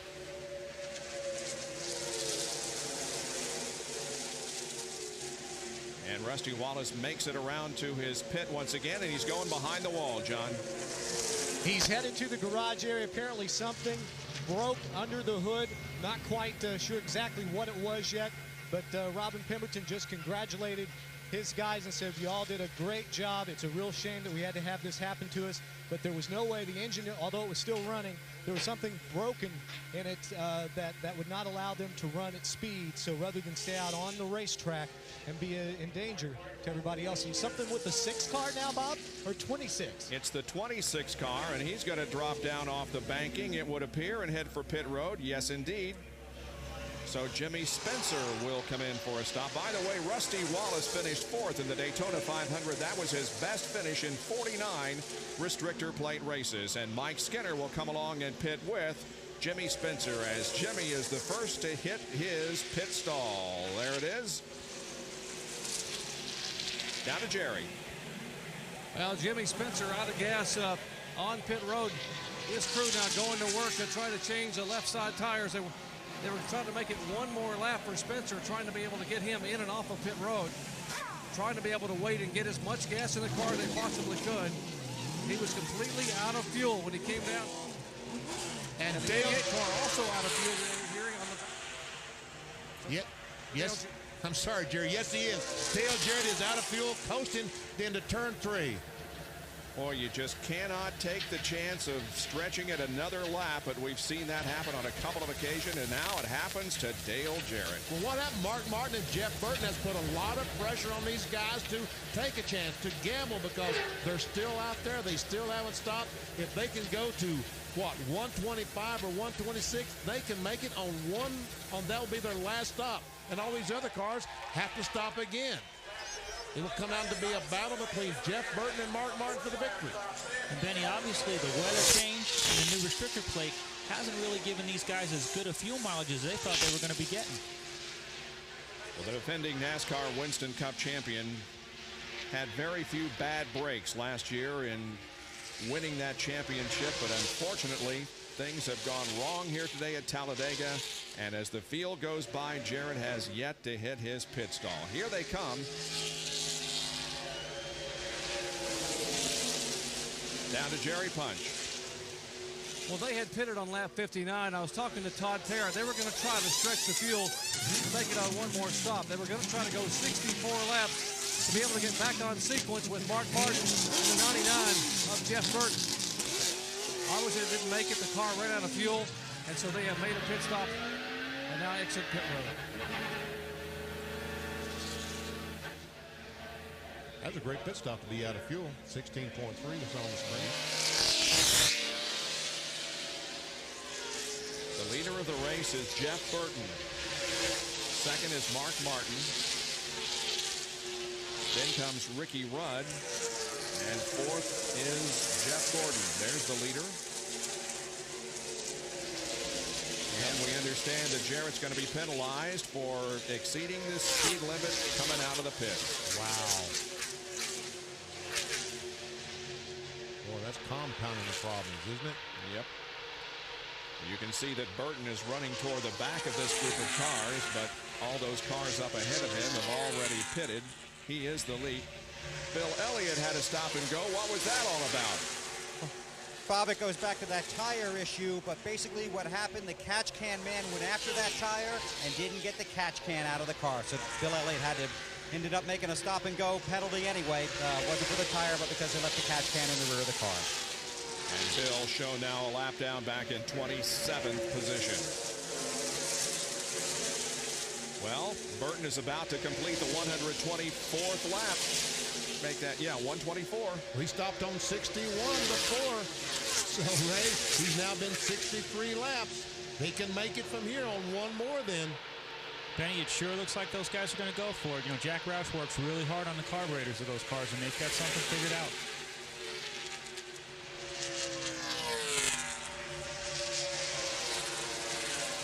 Now he begins to drop toward the bottom of the racetrack, and Jeff Burton will give up the lead here to make his second and what could be final pit stop of the afternoon. Frankie Stoddard, his crew chief, has given up his tire changing duties. He's now up on top of the pit box calling and here comes Mark and Jeff Burton down pit road. Jarrett observing his penalty for exceeding the speed on pit road. Here's Jerry Punch as Burton stops. 3,300 RPMs, and remind the driver you do not want a speeding penalty now. This is the final pit stop of the day for the Exide Ford team and the Valvoline crew for Mark Martin teammates pitting about 4 stalls apart. They can make it the rest of the way on fuel. Left side tires. Now Burton stalls the car. He refires it. Martin is also down, so they will head back down pit road with the 6 car, then the 99 car in that order. So the Roush cars have made their pit stops. Mark Martin will lead Jeff Burton back out onto the racetrack. And it will be interesting to see. They may have been on pit road for the final time this afternoon. Jeff Gordon now has the lead at Talladega. We'll be back after these messages and a word from our ABC stations. Jeff Gordon, the leader of the Talladega DieHard 500, with Jeremy Mayfield and Dale Earnhardt running in second and third position as the Pennzoil Copter Cam follows the drafting line down the backstretch. Well, we saw Rusty Wallace have the problem and drive right straight to the hauler. What is the problem back there? Unfortunately, I think he's done for the day, Rusty. You had a great run, maybe the best run you've ever had at Talladega. What happened? It must have broke a piston, I guess. After that pit stop, about 5 laps later, I started smelling a lot of smoke and stuff like that, and finally just went to a dead miss. And there's a lot of stuff on the spark plug, so the smoke's pouring out of it, so it's over. But man, it's so unfortunate because this thing was so fast all day long. You know, I was just being patient all day, running second most of the time, trying to get the lead pack going and get away from everybody. Got in there, got my 5 points, led me a lap. That's all I needed to do. But what a strong hot rod. This thing was incredible. It handled perfect. It snuck up in the draft real good. And all I can say, a great car. I really think we could have won the race. I really do. Right there at the end, the pit stops were stellar all day long, and they kept giving me awesome track position.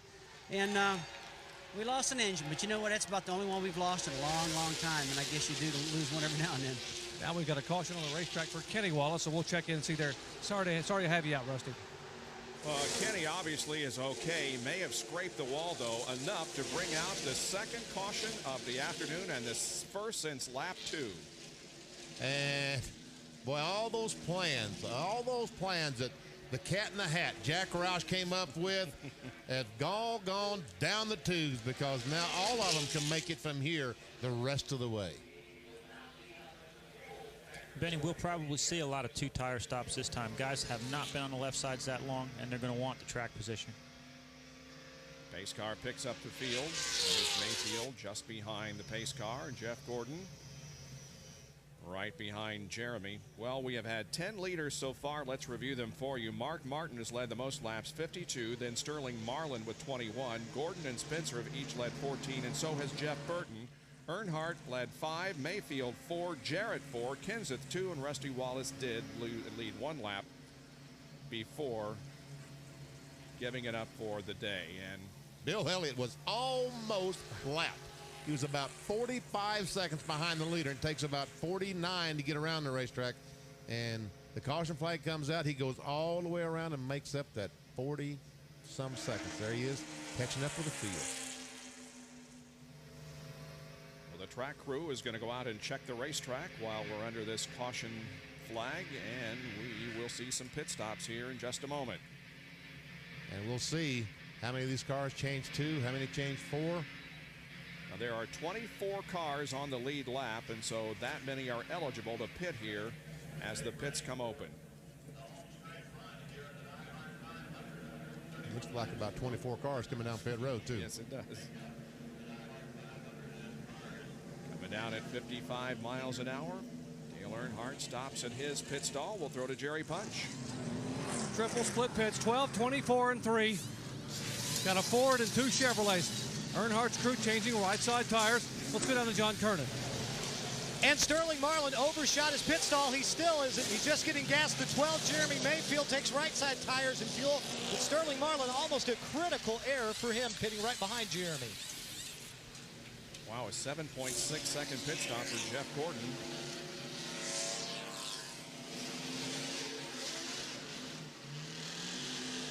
There's Ted Musgrave leaving that blue and white car.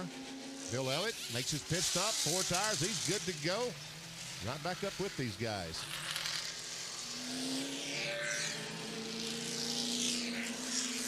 The 6 and the 99, Mark Martin and Jeff Burton did not stop. They pitted not too long ago, so they have elected to stay out there and get the track position. More from Talladega in a moment. An enthusiastic crowd of more than 170,000 have gathered here on this beautiful Sunday afternoon in Talladega, Alabama for the DieHard 500 NASCAR Winston Cup race. We are under caution here with 133 laps completed. Well, you know, technology has come a long way, but speeds actually here have slowed down. Here's a NASCAR 2000 moment brought to you by NASCAR Racers. Jerry Punch. When we talk about restrictor plate racing, and what are we really talking about? Well, what we're talking about is a restriction of air getting into the engine. Here back in 1987 at Talladega, Bill Elliott set an all-time stock car record qualifying at 212.8 miles per hour. Now, when he ran his qualifying lap, let me show you. He had this kind of carburetor plate, and when you opened up, see how much air could come in there? Because there was no plate beneath it. Now I'm going to lay this down and show you that NASCAR decided that that was too fast and it was getting faster, so they wanted to put a plate. This little thing right here is a restrictor plate. Those little holes in that plate are 7/8 of an inch. That's what the teams are running today. Now what that effectively does, if I put that plate down and put this back on top of it here, and then put the carburetor base plate, if I open that up, you see there's very little air can get in through that plate. What that effectively does to the engine is cut the horsepower in half. If I were to put this carburetor and this plate back on one of today's engines at 760 horsepower, the pole here at Talladega would have been 228 miles per hour. But with the carburetor restrictor plate on it, the pole here this weekend was 189. This plate, less air, less horsepower, and less speed, but significantly greater safety. They want to keep the cars under 200 miles per hour so the roof flaps and all the safety features will work on a NASCAR Winston Cup stock car. And Ray, how many nights of sleep have you lost trying to think of ways to get more air through that little hole? Well, legally, you've got to work on lots and lots of other things, but there's a constant research and development program at most of the big engine builders, Hendrick and Yates Roush. Those people have people assigned just to the restrictor plate engine development program. Wonder where they'd find drivers to run 228 miles an hour.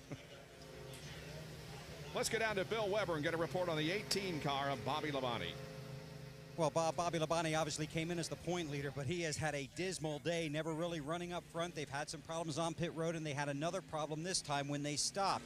They wanted to take one piece of tape off the front of the grill of that car. Well, Jeff Chandler, who's the front tire changer, grabbed that piece of tape after he changed the right sides and was coming around to do the left. So he took the piece of tape off, but they had a miscommunication. They didn't think the piece had come off, so another crew member went and grabbed another piece, and now they've opened it up much more than they had planned. See, this area there, it had some tape on that top grill, and Bill Weber, as he said, they've taken more tape off than one, and that will really slow that car down. Any air that goes through that grill and hits that engine slows the car down considerably.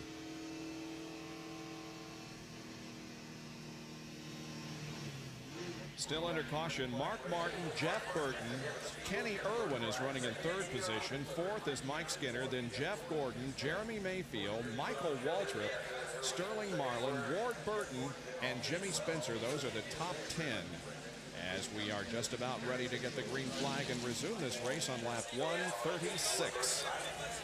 I don't know if we mentioned that Bobby Hamilton has also lost an engine in the Kodak Film Chevrolet. He is out of the race. He, Kenny Wallace, and Rusty Wallace.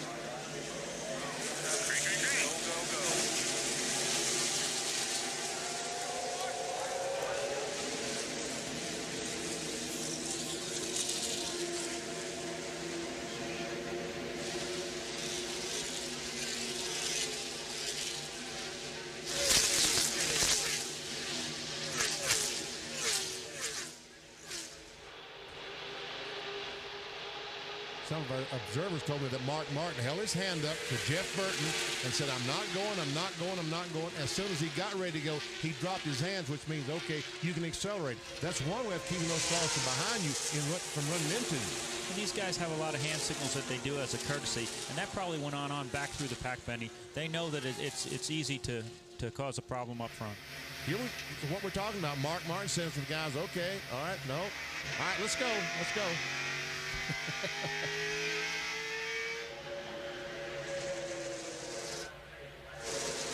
Mark will lead them down to complete lap number 136, and Mike Skinner makes the move to the inside of Kenny Irwin for the third spot.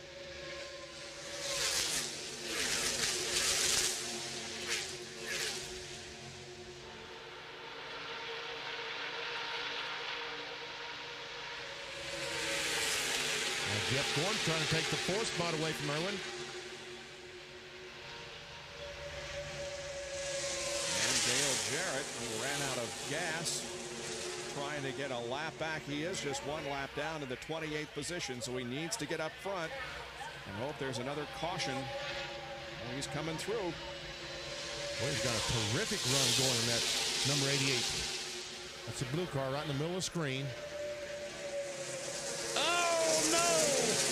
We have a problem.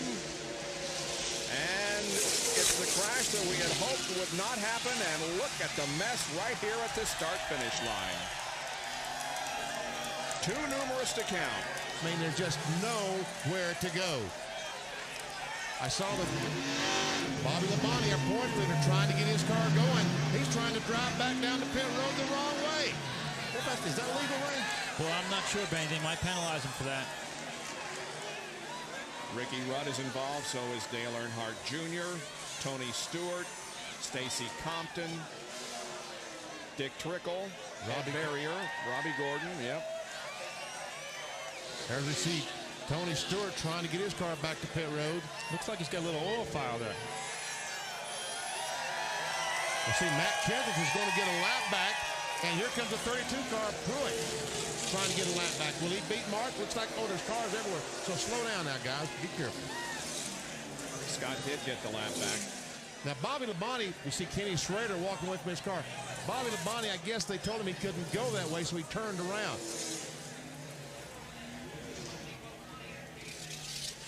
Well, Labonte's crew looks over the situation. Here comes Tony Stewart limping toward pit road with a bit of a fire there. And Ricky Rudd likewise has damage in the left front of that car. Well, let's take a look at what happened. The cars were right in the tri-oval in front of the main grandstand when trouble broke out. The 32 car, right there is where the trouble's going to start. He makes contact with Robbie Gordon. He goes down, hits, I guess that's the seven of Michael Waltrip, and then, look, there's just no place to go as those guys come across the racetrack. As the smoke goes up, there's nowhere to go except in the side of another car. And from another angle, watch the contact between the tied car and the one running right beside it. Right there. And the 40 car of Sterling Marlin goes in the back of Robbie Gordon, which turns him around. But Marlin, although he may have gotten some damage in the front end, was able to get through it. And look at that debris up there in front of these cars.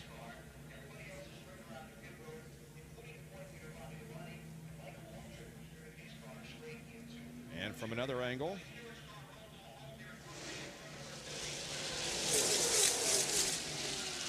Michael Waltrip took a hard shot to the outside wall, and Ted Musgrave did also in that 15 car.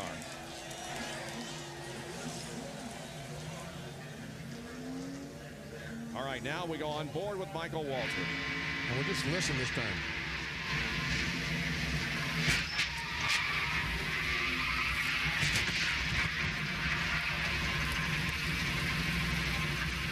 That's Steve Park. I didn't realize he had some damage to his car. Now from Bobby Labonte's perspective. Circuit City on board.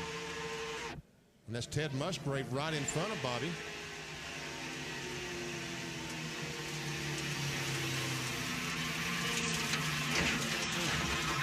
Talk about a racetrack block. He was doing pretty good right till he got there, and it was totally blocked. Yeah. Now he's going to spin the car around and head toward the pits in the wrong direction. And now from Dale Earnhardt Jr.'s perspective.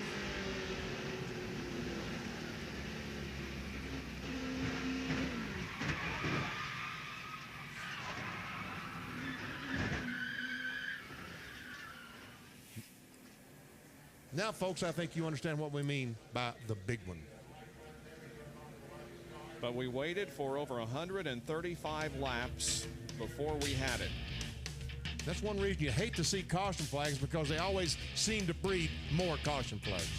Under caution because of a multi-car wreck at Talladega. We'll be right back.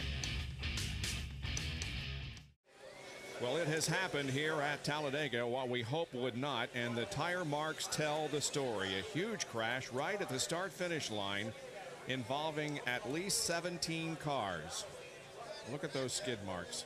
And already some have made their way around to pit road to get repairs underway. We see Dale Earnhardt Jr. and Bobby Labonte, among others, on pit road. Now Labonte pulls away, and here's a report from Bill Weber.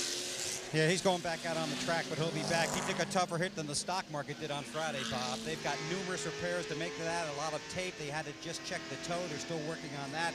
They had a new nose down here. They cut off the right side of that. They're going to try and either pop rivet it or tape part of it to the right front of the car. So they've got tools down here. What they're basically trying to do now is protect as many points as they can. But Labonte will be back on pit road. Very damaged race car. It's been a very disappointing day to Jerry Punch. Michael Waltrip has climbed out of what's left of his Nations Ranch Chevrolet. A vicious lick on the right side of the wall. Michael, first of all, you okay? Yes, thank the Lord. I'm fine. Just held on tight. Didn't see what happened. Don't know why I was heading toward the wall. Just unfortunate. This will go down as another defeat for me and my team. But it could have been so much more than that. We had positioned ourselves nicely, worked hard all day long, and just got involved in a wreck. Those are avoidable. I mean, we raced so close together for so long, and then somebody just makes a mistake and wipes out half the field. I'm proud of my Nations Ranch Chevy, though. Man, it was good. If you look to our left here, the crew is working viciously or vigorously to get this car back on the racetrack, Michael, and the reason being with 17 cars involved, you could gain some points. Yeah, we could gain upwards of 50 points, and that's big. You know, you have to go after these things. The guys will do their best to fix it, and if they don't get it fixed, at least we'll be able to fit it on the trailer, and before that wasn't going to be the case. So just work on it and try to get back out there, because this team has been good this year, and now we're crashed. I'm just sad for my sponsors and my team. All right, Michael Waltrip's okay, but his Nations Ranch Chevrolet, well, it's going to need a lot of work to get back on the racetrack. Bob? Nothing to be ashamed of from that team, though. They were good until this happened. See, Scott Pruitt makes contact with Robbie Gordon, and there Michael Waltrip gets hit. He goes down through the grass, and then he comes back across the racetrack, and and then Robbie Gordon gets him again, turns him around, and it's too numerous to call from there on. There is Tony Stewart getting banged by Dick Trickle and others, and Bobby Labonte. Now on board with the driver who was the points leader coming into this race, but right now Mark Martin is on top of the standings. Here is how Bobby got involved. There was absolutely nowhere to go. When there's that much smoke and that many cars, it's just unbelievable. You have very, very little chance of getting through something like that. And yet another angle, we see Michael Waltrip taking a shot down there at the bottom of the track, then sliding up and hitting the outside wall very hard, while others are just collected as they head down toward the start-finish line.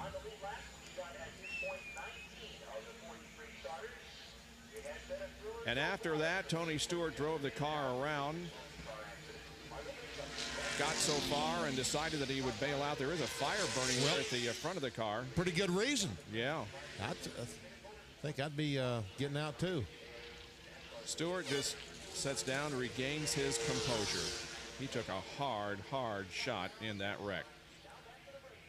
Well, that's the situation as the cleanup now is underway with 142 of 188 laps completed. More after these messages and a word from our ABC stations. Back at Talladega Super Speedway in Alabama, where the DieHard 500 is under caution. You can see this expansive layout here, which is located east of Birmingham and west of Atlanta, Talladega, Alabama. These shots courtesy of the Pennzoil Copter Cam.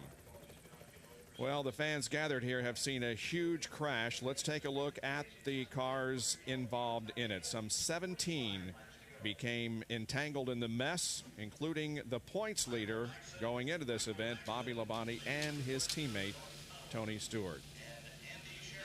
Going to be a long list here. We won't attempt to read every one of them, but as you can see, the pit crews now are very busy on some of these cars, trying to get them back into some reasonable shape that they can go out and at least complete a few more laps and perhaps move up a couple of positions in the standings. One of those involved in the accident was Kenny Schrader. Jerry? Kenny out of the car, he looked to be okay. What was your view of what happened down there?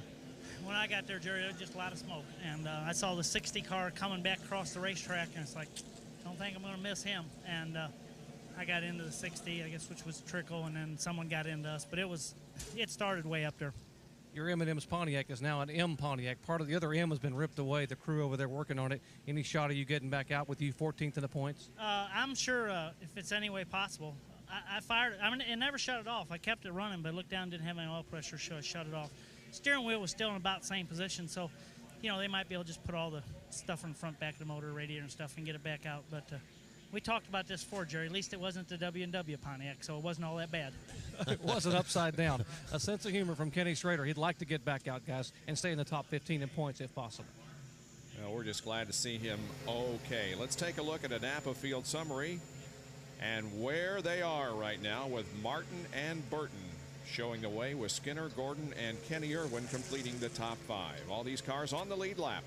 Right now we're showing 19 cars on the lead lap.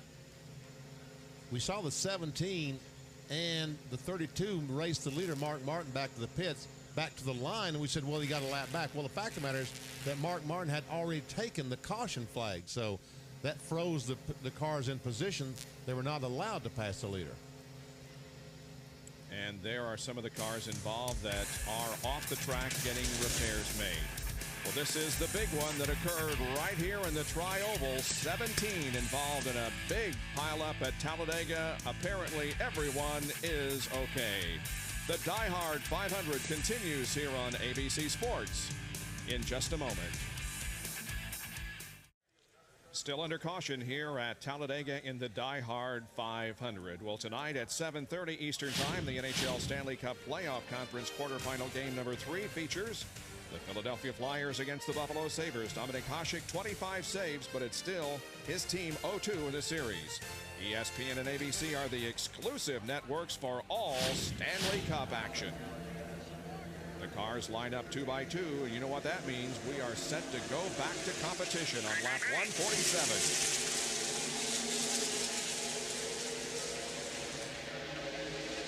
The 2 Jack Roush cars of Mark Martin, Jeff Burton will lead them down. A couple of Chevrolets of Mike Skinner, Jeff Gordon. Running 3rd and 4th, and Kenny Irwin, another Chevrolet in 5th.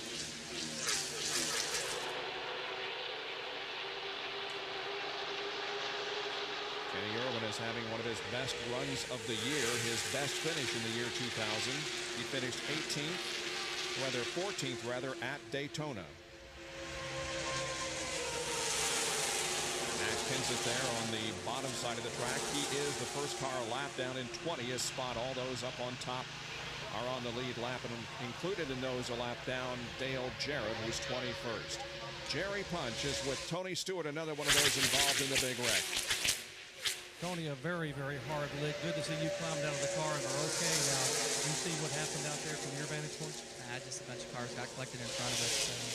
The biggest thing, I feel bad for Bobby because I couldn't, keep him from getting hit. But, the guys are working on our Home Depot Pontiac and trying to get it put back together to where we can at least go out and try to get some more laps and, maybe get a couple spots on the guys that are still stuck here in the garage. So just trying to watch and see how Bobby ends up with this thing. Hopefully he can stay up front and at least get some more points to try to salvage his point lead. All right, Tony Stewart sitting here. He's changed clothes, but hoping to be able to get back on the racetrack. And another spin is off turn number 2. That's Ricky Rudd sliding around at the apron of the racetrack. Right now, there is no caution. The left rear tire is flat on that car, we see, and now the caution flag does wave.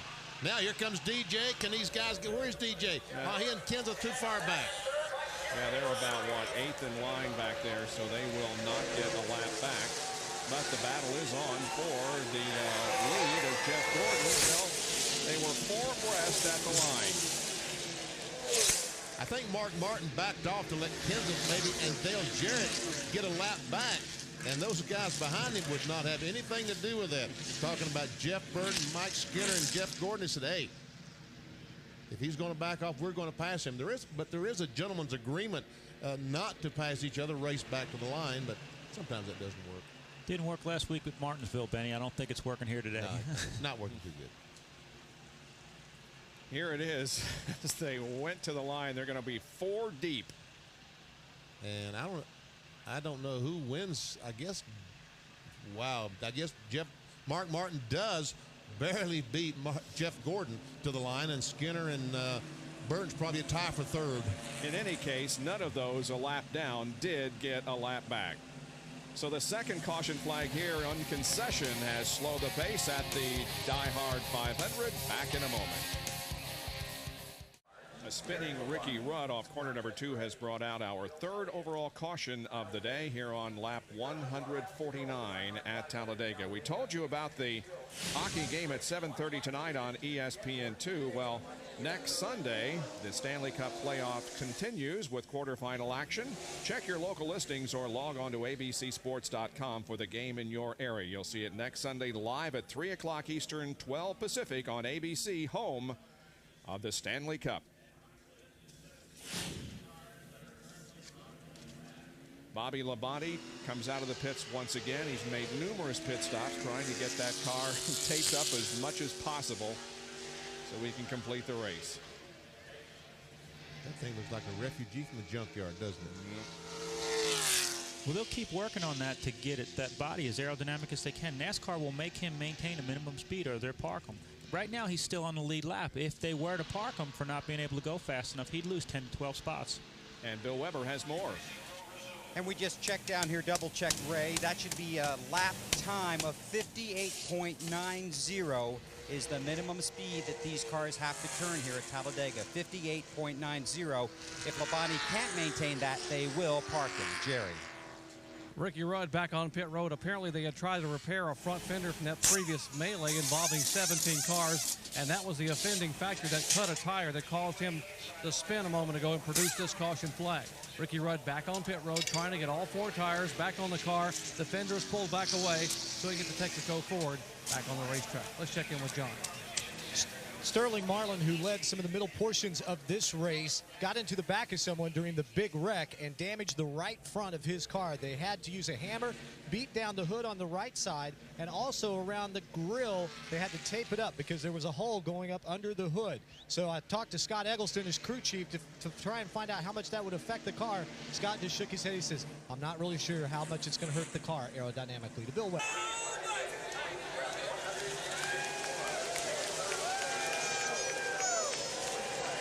John Kernan wants the answer to the question that Benny just posed. Well, I also talked to Sterling's crew chief about that. He says, I think we're going to be okay. Although, under caution, the temperature had gone up into the 220 range. They're hoping that once it gets back up to speed, it'll push a little more air into the radiator to help cool the engine down. Cars build up speed as they hit the backstretch with Martin leading Gordon and Mike Skinner and Jeff Burton and Ward Burton.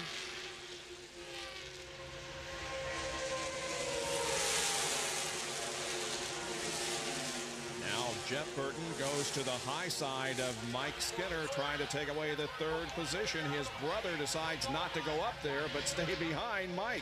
Ain't that something? Oh, boy. And here's a 3 wide, a couple of lap cars. Kenseth and Jarrett both trying desperately to get into a situation that they can get their lap back. I think Ward thought about that and said, you know, I think I better go up here and get behind my brother and try to help him out, because it looks like he's struggling right now, and he is struggling right now. Now he is up on the high side behind his brother. Comes Jeremy Mayfield and Dale Earnhardt.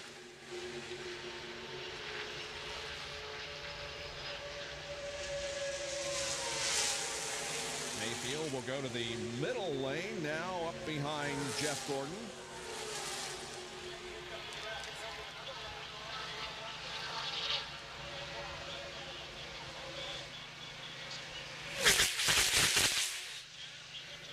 And Jeff Gordon moves down to block the spot from Mayfield, but Mayfield goes up high and challenges anyway and takes the spot. Jeff's got some help in the middle there with Matt Kenseth and Mike Skinner, though. They might be okay. And here goes Burton by the 12th car on the outside. Man, he is really rim riding up there, right on the top of the racetrack. And they're 4 deep coming off the corner. And look who's back in this. Bill Elliott is right in the thick of things. And they're 4 wide going in the corner. Skinner drives on the inside of Jeremy. Here comes Kyle Petty on the inside. See what happened when Jeremy had to back off the gas when Skinner went in there 4 wide? Kyle Petty is still on the lead lap. He's shown in the 13th position. Down they come to complete another lap. All this action happening behind Mark Martin, and he's loving it, seeing those guys fight for position behind him because he just drives away. Jarrett, however, is staying right there with him, still trying to get the lap back. Mark's going to have to be using his mirror and his spotters to tell him which one of those lines looks like it's coming with momentum. He's having a tough time trying to block both lines right now. Here's Jarrett going to get some drafting help from Jeff Gordon, and Jarrett goes back onto the lead lap. Now Jeff Gordon has his teammate Jerry Nadeau, the 25 car, the Michael Holligan car. They have team cars lined up on the inside with Mark Martin on the outside. And don't look now, here it comes Dale Earnhardt. Yep. Got the thing way up high on the racetrack. Running in the 3rd spot. Now Gordon challenges Martin for the lead, and Jeff Gordon will inch ahead of Mark Martin through the 1st and 2nd turns, but Martin has a great run off the backstretch and retakes it. They are side by side. Bill Elliott coming through the pack once again. And Jeff Gordon's other teammate, Terry Labonte, the Kellogg's car is pulled up on the inside. He's going to try to help Jeff out, try to take this lead. Terry Labonte in his 650th NASCAR Winston Cup start and his 645th straight. Now Gordon has Dale Earnhardt right on his rear spoiler. Terry Labonte is running in the 5th spot, and Bobby Labonte, his brother, one of those involved in the crash, is maintaining the speed and staying on the lead lap for right now.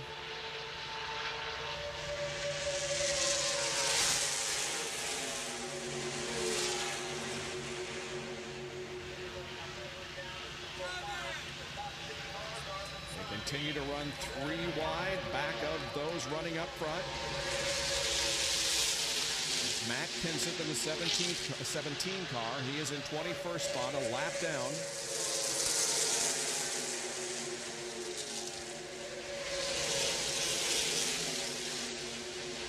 It looks like Bobby Labonte this year. So far this year, it seems like that Bobby has kind of have the charm life, because after all that damage and the crash he had, he's still on the lead lap, currently in 17th position, and the car is running well enough to maintain that position. Yeah, he's running with Robert Presley and Dave Blaney and Joe Nemechek.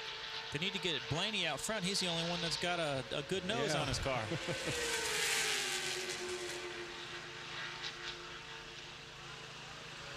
Back up front. Martin continues to hang on to the lead.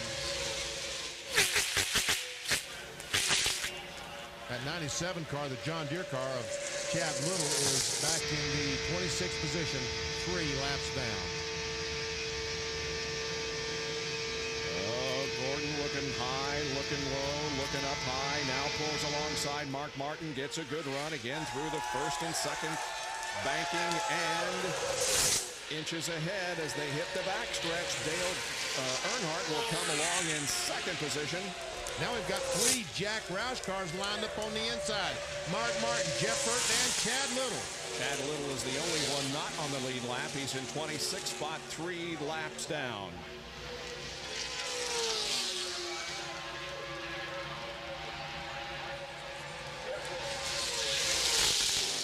Chad's got a good car. He had a left front flat tire earlier in the race. Put him 3 laps behind. On board with Mark Martin, 159 laps are now completed. There are the top 5. Back after these messages and a word from our ABC stations.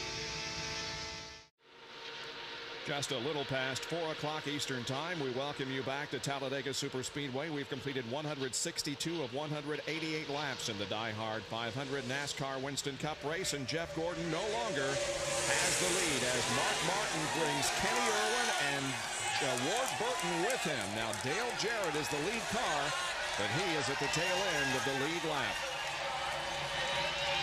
It's an afternoon of racing here on ABC. After conclusion of this event, in just about 55 minutes from now, you'll be able to see the IROC race that was held here yesterday at Talladega Superspeedway. The second of 4 races in IROC 24. That's coming up next here on ABC. Mark Martin, the leader, looks back at the second place car. Kenny Irwin in the Bell South car. Ward Burton in third. Right now we have Ford, Chevrolet, and Pontiac, the first 3. Kenny Irwin right now running in second position. His career best finish came at Daytona last year in 1999. Still stacked up 3 deep.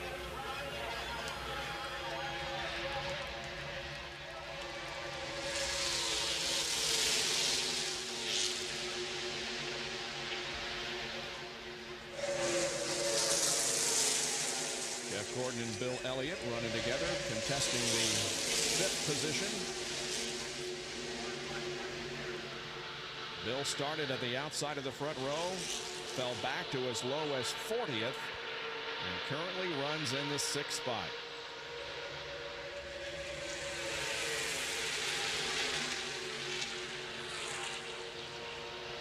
We talked about the hole that you couldn't get in could make a big difference in your day. Jeff Gordon was about 6 inches from sliding back in line in 4th or 5th place, and now he's hung in the middle. Kenny Irwin's the nose of that car. Remember at the very start of the show, he had all that tape on the grills. All that tape is gone. They peeled off that tape trying to get some air to cool the thing off. And Tony Stewart, whom we talked with not too long ago, sitting back in his coach, has rejoined the race. And what happens? He already has gotten caught speeding down pit road to go back onto the racetrack. But it's important for these guys to get out there and make a few laps because, of course, others involved in that big 17-car pileup, most of them completed the same number of laps, and if you can get back out and complete 1 or 2 circuits, then you can move up a position in the scoring, and that means more Winston Cup points.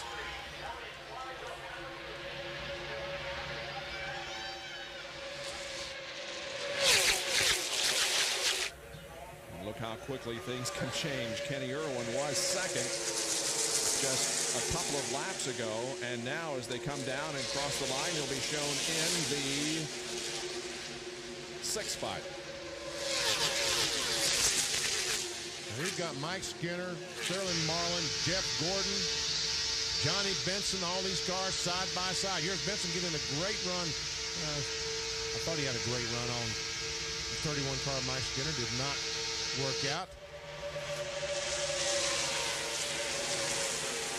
Benson finished 12th in the Daytona 500, led 39 laps at that race. And now Ward Burton is going to get hung out and lose positions. Dale Earnhardt has moved into second spot. Here comes our pole sitter, Jeremy Mayfield. He's currently in fourth. Talking about that Mobile 1, number 12.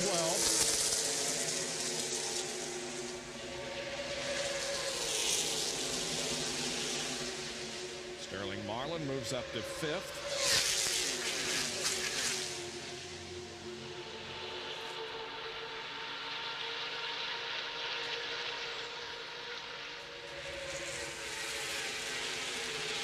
Often we see the cars get strung out and get in single file formation, but literally since the drop of the green flag, we have seen these huge packs of cars. Of course, now it's much smaller, but still, we've got about 19 cars running right together. Here's Jerry Punch.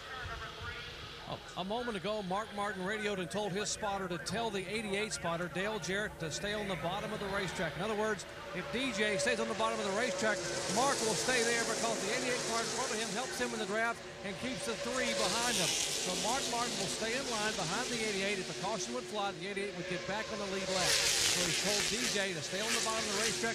Jarrett's reply, I'll stay right here. I appreciate the help.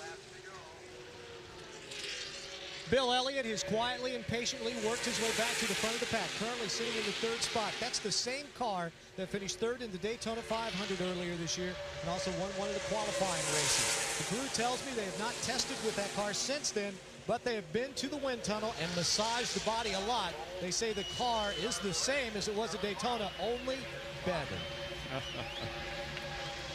Well, it isn't going to be too long. We got less than 20 laps to go. Mark Martin is leading, has clinched the 5 bonus points for leading the most laps in this event, and that's the 9th consecutive race that a different driver has led the most laps in the year 2000.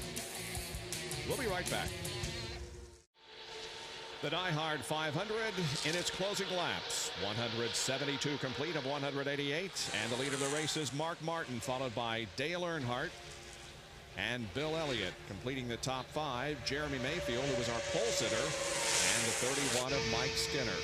On board with Mark Martin, looking back on Earnhardt. Last lap, all top six cars were in excess of 190 miles an hour. The fastest was Kenny Irwin at 191.8. Kenny Irwin won't be the fastest this time because he has Jeff Gordon alongside of him as they battle for that 7th position, 6th position. I was right at the beginning with 7th. And they were just side by side long enough to let those other guys catch up to them. They were out a little bit on them, ran side by side, the other pack caught them.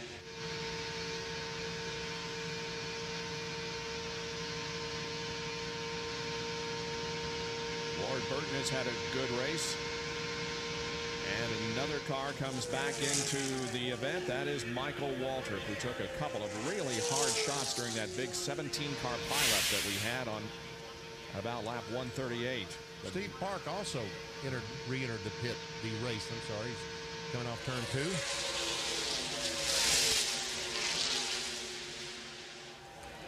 Ward Burton in the Caterpillar car looking for a place to go. And Bill Elliott goes on the upside of the racetrack. I think he's getting shuffled to the rear as we speak. Jerry Punch has more on this cooperation that is going on between Mark Martin and Dale Jarrett. Well, as much as Dale Jarrett would like to be able to stay on the lead lap and have a caution and be able to come back and have a shot, he radioed to show the sportsmanship that DJ has. He radioed a moment ago through his spotter to Mark Martin and said, ask Mark if I'm hurting him. If I'm hurting him, I'll get out of the way. I'll be happy to get out of the way. Mark Martin's reply, no, buddy, stay right where you are. Stay on the bottom of the racetrack. I'm using you to hold that 3 car off behind me. You're doing a great job. Stay put. Now here comes Jeremy up on. Oh, a spin down on pit road. Dave Blaney smacks the inside wall on pit road. Wow. Man. Sure. We saw him once before. Yes, we did. He had to go to the grass when he came in earlier to a pit stop. And now hits the wall. There will be no caution. Now Earnhardt has been shuffled back to about 4th or 5th spot. Skinner's moved up to 3rd. Sterling Marlin 4th. And here comes Jeff Burton with a great run. Boy, contact there between Burton and Earnhardt. They traded paint at the end of the backstretch. We'll put Jeremy Mayfield, the pole sitter, up into 2nd position now. And here is the incident involving Dave Blaney. Once again, he comes in too hot, gets that right rear in the grass, and look out, NASCAR inspector. Well, he goes by him. Okay, look out, guys. Look out, guys. And I believe everyone did look out. Well, let's hope. We saw some debris bounce over the wall. Let's hope that nobody was hurt by that incident involving Dave Blaney. If I'd have been down there, I'd have gotten hurt trying to get out of the way. Absolutely. Oh, here goes Jeremy for the lead. Go. Mayfield looks up to the high side of Mark Martin, but cannot make it work. Mark Martin retains the lead. And they'll come down to complete lap number 177. Mayfield looking high, looking low, can't go anywhere. And Jeff Gordon is back in this thing, it looks like. Jeff got shuffled back a few positions a few laps ago, but now comes right back up to battle alongside Sterling Marlin for 4th. He's hung on the outside there again.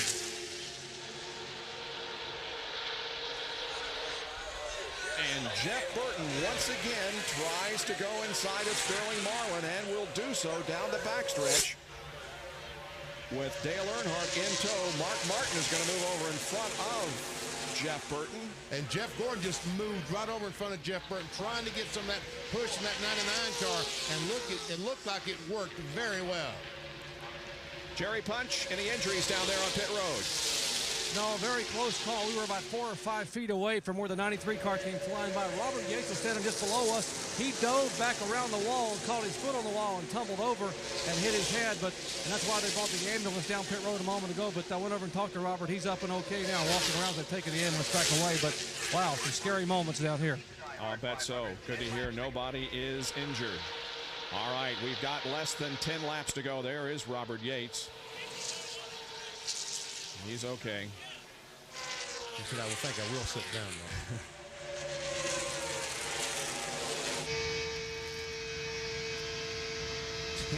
10 laps to go, and Jeremy Mayfield has a fast race car.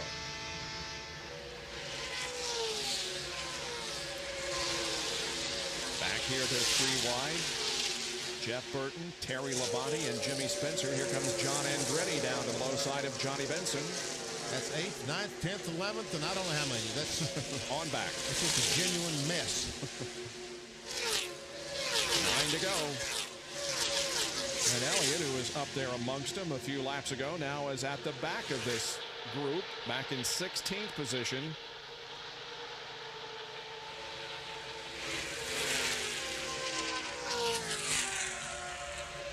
As they continue to fight for position, Kyle Petty has had a great run this afternoon. He's 14th, and so has Wally Dallenbach in the 75. He's been on the lead lap all day and is in the 15th position.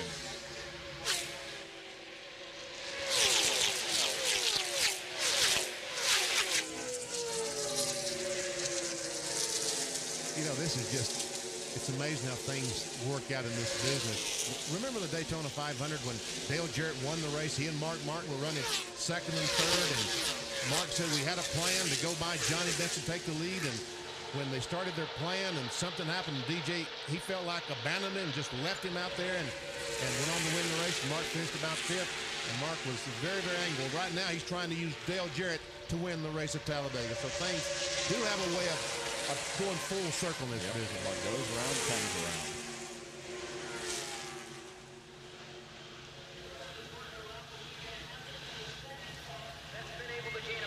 At 32 and 17 are racing for position. They're racing for the 18th and 19th spot, 1 lap down, talking about the 17th of Kansas and the 32 all through it.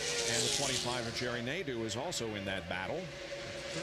18th, 19th, and 20th.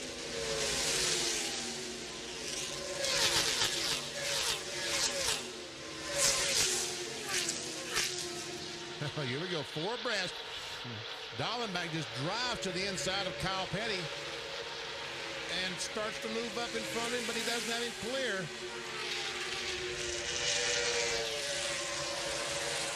Kyle Petty finished 13th in this race last year and 19th in the October race here at Talladega.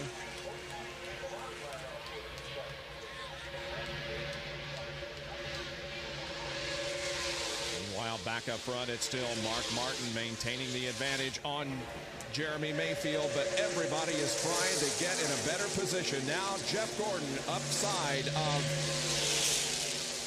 Mike Skinner, and he picks up a position. Man, oh man, did he get a run. Jeff Gordon now moves to 3rd spot behind Mayfield and Martin. It's Skinner back in 4th and Kenny Irwin in 5th spot. And again, the shuffle is on down the backstretch. Jeff was always real good at watching the cars behind him and estimating that push. He keeps rolling back a little bit, letting the cars catch up to him, getting that good push. Here we go for the lead. Now, Jeremy on the outside and Mark on the inside. But is it going to work for him? Because nobody is going up there with him. And Jeff Gordon trying to go to the inside. He's on the apron of the racetrack. Here they come to the line. It's going to be Gordon. He's got Skinner right behind him. And Jeff Gordon takes the lead here at Talladega with 6 laps to go.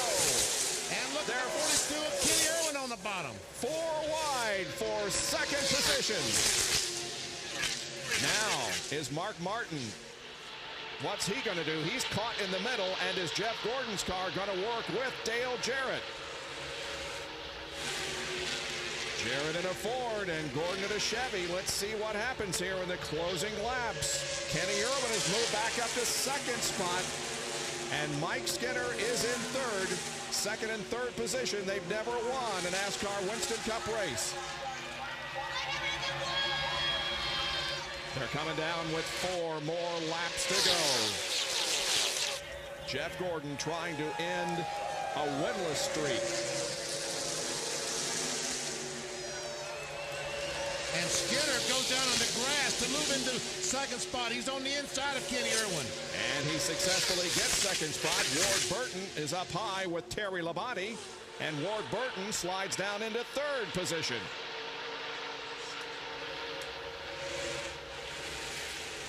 And here they go. Jeff Gordon goes down to block the advance of Mike Skinner.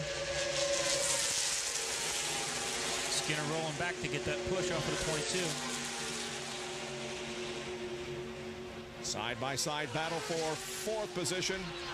Mike Skinner looks like he's got a good run coming off corner number 4. We'll see what he can do. There's Mark Martin and Dale Earnhardt running in the middle of this pack now. Well, Skinner can't make an advance here. They're going to come down and complete lap number 185. We've got 3 to go at Talladega. And here comes Jimmy Spencer. Remember this Kmart Ford? He ran so strong earlier today. He's fought his way back. He's up now to about the 7th or 8th spot. So here comes Earnhardt. That's going to slow the progress of. And here they go. Irwin trying to get on the inside. Can't make it. Oh, some contact between the 31 and the 24. Now DJ moves over and says, let these guys go and figure out who's going to win this thing. He says, gentlemen, battle it out for yourselves, but we'll leave it all to you. All right, Gordon. Now looking at just 2 laps to go. Everybody stays in line, and Jeff Gordon takes about a 1-car length advantage over Skinner. And Jeff Burton will head for the high line. Let's see who goes with him. It'll be Spencer. Wow. Who will win it, ladies and gentlemen? Take your pick. Again, Kenny Irwin down to the inside. Jeff Gordon, the 24 car, has won, what, 49 races? The 31 car of Mike Skinner has never won a race. I'm talking about a NASCAR Winston Cup points paying race. Yep.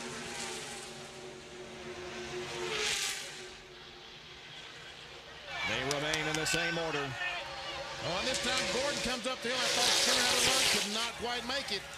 And they're looking at the white flag. We've got 1 more lap to go at Talladega. Jeff Gordon completes lap number 187 in the lead. Skinner is 2nd. Kenny Irwin down on the low side in 3rd. up high and losing spots. Can Mike Skinner make a move? And can Kenny Irwin make a move? They're down the back stretch for the final time. Gordon keeps the car low on the racetrack. Nobody makes a move yet. Will anyone make the move before they hit the start-finish line? Now Kenny Irwin looks to the inside of Mike Skinner. Nothing going there. Dale Earnhardt is up on the high side. In the battle for third position. He's got a good run up there. Remember what Mike Skinner said? He'd wreck his mother to win a race? Let's see what happens. Gordon has the lead as they come down through the tri-oval. And Jeff Gordon is back. He's going to win the DieHard 500.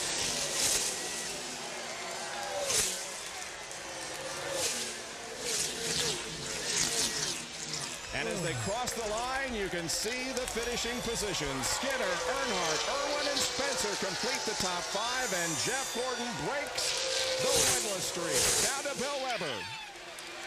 Well, Robbie Loomis has been on top of the pit box, swarmed by his crewmen, by John Hendrick. Handshakes all around. A very, very happy moment down here. Congratulations on winning at Talladega. Jeff Gordon's 50th career win comes with Robbie Loomis as crew chief. I tell you what, Jeff's a really tough competitor, and you know, I knew coming in this deal it was going to be tough. We've been through a lot of ups and downs. Brian Weitzel did a great job with the car, and Randy Dort and Charlie Seegers with the engines. Just an awesome job by the pit crew today. You know, we've gone up and down, but I'd like to dedicate this win for Lee Petty and my folks at home too.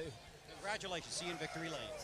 An emotional win for Robbie Loomis, his first as crew chief for Jeff Gordon, the 9th different winner this season, and he comes from deeper in the field than anyone to win in history, 36 to 1st.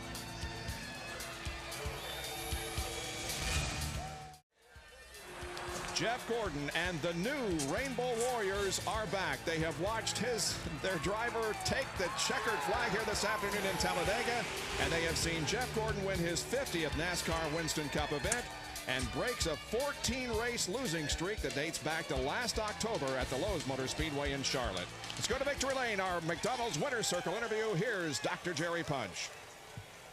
And listen to this crowd of 170,000. Jeff Gordon gets out, hugs his wife, Brooke. Tears of joy. They have wanted this one. They have struggled this year. Their first top 5 coming last week in Martinsville. Will climb back up here, giving John Hendrick a big high five. A big cold swig there. Jeffrey, congratulations. Outstanding effort. But wow, those final laps were something. Man, I tell you what, first I just want to thank God. You know, we've overcome a lot of things, and you know, this team just never lost faith in themselves and God, and that's the only thing that got us through this, and I just thank him for all those things. But this team and this crew chief, Robbie and Brian Weitzel, these guys just did an awesome job. I tell you, you know, we qualified horrible, but the second we got out there on the racetrack, the DuPont Chevrolet was really, really good, and I told these guys we can just stay out of trouble, you know, and be real patient. We'll work our way to the front, and it took a while. I tell you, I was getting frustrated back there in the back for a while. I'd come up a few spots and go way back, and once I got to the top 10, I tell you what, this thing was just incredibly fast. Mark Martin, very strong. A lot of people doubted anyone could handle him today. Well, you know, when it starts shuffling up like that towards the end, you start getting some big pushes, and you know, I learned from the best, Earnhardt, and I didn't want to see him come up through there because he's the toughest guy there is to race with at these places because he's so good with the air. And I learned a lot of things from him. They paid off today, but can't do it without this great car. And all of our sponsors want to, again, thank DuPont Automotive Finishes and Quaker State Pepsi, Kellogg's, GMAC, Chevrolet, and Goodyear. Jeffrey, a landmark 50th career victory. Go celebrate. I will be. I tell you what, I can't wait for the weekend off, and we got one coming up. This has just been quite a blessing. I tell you what, to get back in victory lane, it feels awesome. For it to be 50 and such a great day, I tell you, it is emotional. It's sending chills up my spine right now. The records are falling here in NASCAR. Jeff Gordon's 50th career victory and the 9th different winner in 9 races here in the year 2000, Bob. Earlier this year, Rusty Wallace won his 50th, for there are now 4 tied with 50 wins. Wallace, Gordon, Wallace, Jarrett, and Johnson. More after these messages and a word from our ABC stations.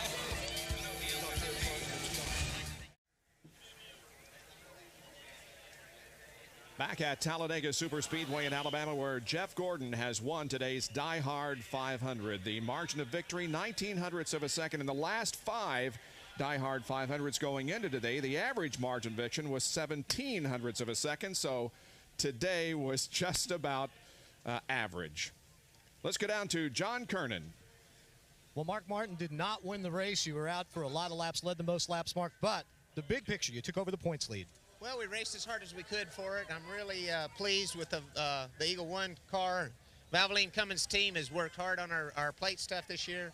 4 cars, 4 tests, and it showed today. We had a good run, and the 12 car was awfully fast, and he's about to die to win another race. It's been a while, and he made his move earlier than I would have liked for him to, and it wound up costing us both. It didn't work for him, and it didn't work for me either, and I hate that for him because he was strong, and hate it for us because we were in good position, but can't blame him, man. It's been a while since he won a race, and he went for it.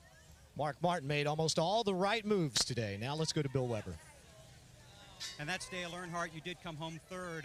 An entertaining but frustrating day, I imagine. Yeah, I just soon race 500 miles at 500 laps at Martinsville to do this again. It's just beating and framming, and just can't go anywhere. You got no throttle response. It just tied the cars down with that small restrictor plate. They need to take the restrictor plate off and open the front ends up and get the spoilers way up on something to slow the cars down, dirty up the cars or something. This is not racing. This is definitely not racing. And not a lot of help today, really, for anybody that stuck with anyone. Well, you couldn't. I mean, every man for himself, and somebody get a run, they'd have to take it. And it was just a shove and go and push and shove, and it's just terrible to have to race like this. It's really not racing. It's chess playing and see who comes out on top after everybody gets beat around. Okay, Dale Earnhardt finishes third here at Talladega, where Jeff Gordon picks up his first win since Charlotte last fall. We'll be right back. The celebration continues in victory lane here at Talladega. Jeff Gordon has won, and he came from 36th starting position. That's the lowest start ever for a Talladega winner in 62 races. The previous lowest was 27th starting position. Dale Earnhardt last October. Down to Jerry Punch with Kenny Irwin, who finished 4th. And records his best finish of the year, Kenny, from 12th to 4th. Did you have anything at all those last laps for the 24 car? I don't think so. I was really trying to help the 31 get up there, and we're just doing everything we can. The last 10 laps, it was wild. Just trying to pick my spot to keep inching up and not going backward. It was fun. The whole Bell South crew, they did an awesome job. All the green flag pit stops. You just can't say enough. I think we come in 15th and we come out 3rd, so they did an awesome job. Did you let yourself think about the possibility that today could have been your first win? I mean, Gordon had won before, but you and Skinner were looking for that first one. I know you wanted it badly. Yeah, I didn't think about it. You're just trying to put yourself in a position the whole time just to inch up there. And a couple times, I think Sterling was leading, and I wanted to run second, and sure enough, I pulled out of line, and nobody went with me, and I think I went back to 25th. But that's kind of a cycle all day. You go back, come forward. It's just actually it's a lot of fun. It's pretty intense, but it's a lot of fun. Congratulations on a great run. Thank you. Kenny Irwin finishes 4th. Speaking of finishing second, I think John Kernan has caught up with the second place finisher, Mike Skinner. Mike Skinner finished second today behind Jeff Gordon. Mike, did you have anything there at the end? Well, we had a second place car as best I can tell. Car drove really good all day. Pit stops were awesome all day. We couldn't get anybody to pit with us, and finally Jimmy Spencer elected to pit with us. We were going to run out of gas on the next lap. We had to pit, and we got one car to pit with us. We ended up coming back out doing okay, and was really headed toward the front, and caution came out. So everybody gets bunched up, and you just start over 2 or 3 times. And I thought Mark Martin had the car to beat, and our car was awesome on the bottom all day. We elected to pull a little bit higher gear, and the car was really good on the bottom. And when Jeff dove under him there, I was able to go with him, and that's about all there is to it. Congratulations to Mike Skinner, who records his best career finish. He had finished 3rd on 3 different occasions, but today's runner-up position eclipses that. The International Race of Champions, race number 2 of IROC 24, is coming up next here on ABC Sports as we wrap things up from Talladega.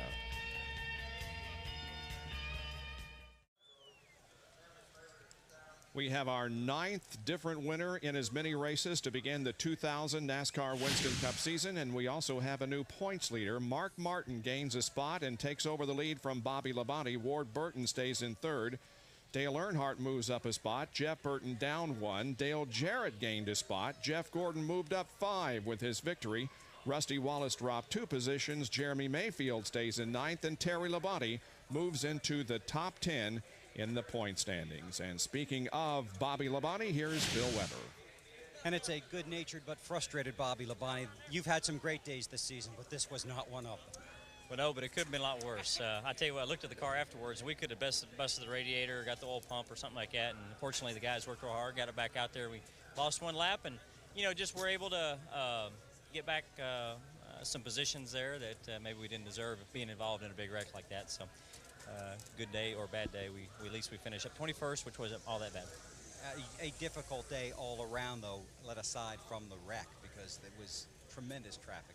Well, yeah, I mean, we just rode around the back all day. Never raced until about 3 laps before that wreck happened, and I guess I should have waited, you know. And what were you waiting for back there?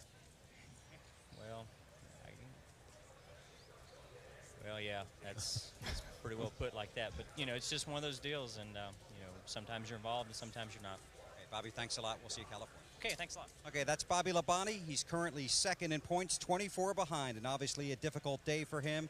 They were hopefully hanging at the back of the race pack and avoid any trouble that might have come up, but that wasn't able to occur. Let's go to John Curran.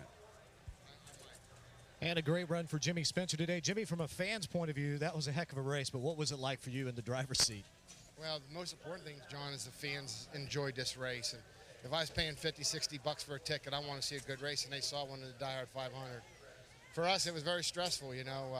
For us to come from about 14th or 15th the last 2 laps and get 5th, I'm really happy with the Kmart crew. And, you know, we led the race today. We had a really good car, and the guys did a great job at the shop and here. This car's never been practiced or tested, only had 3 or 4 laps of practice before qualifying. So the Kmart team worked hard for this thing. And, you know, Carl Haas and Travis haven't given up on us yet. And Carl's out in California. I know he's watching this. So good luck today, Christian and Michael.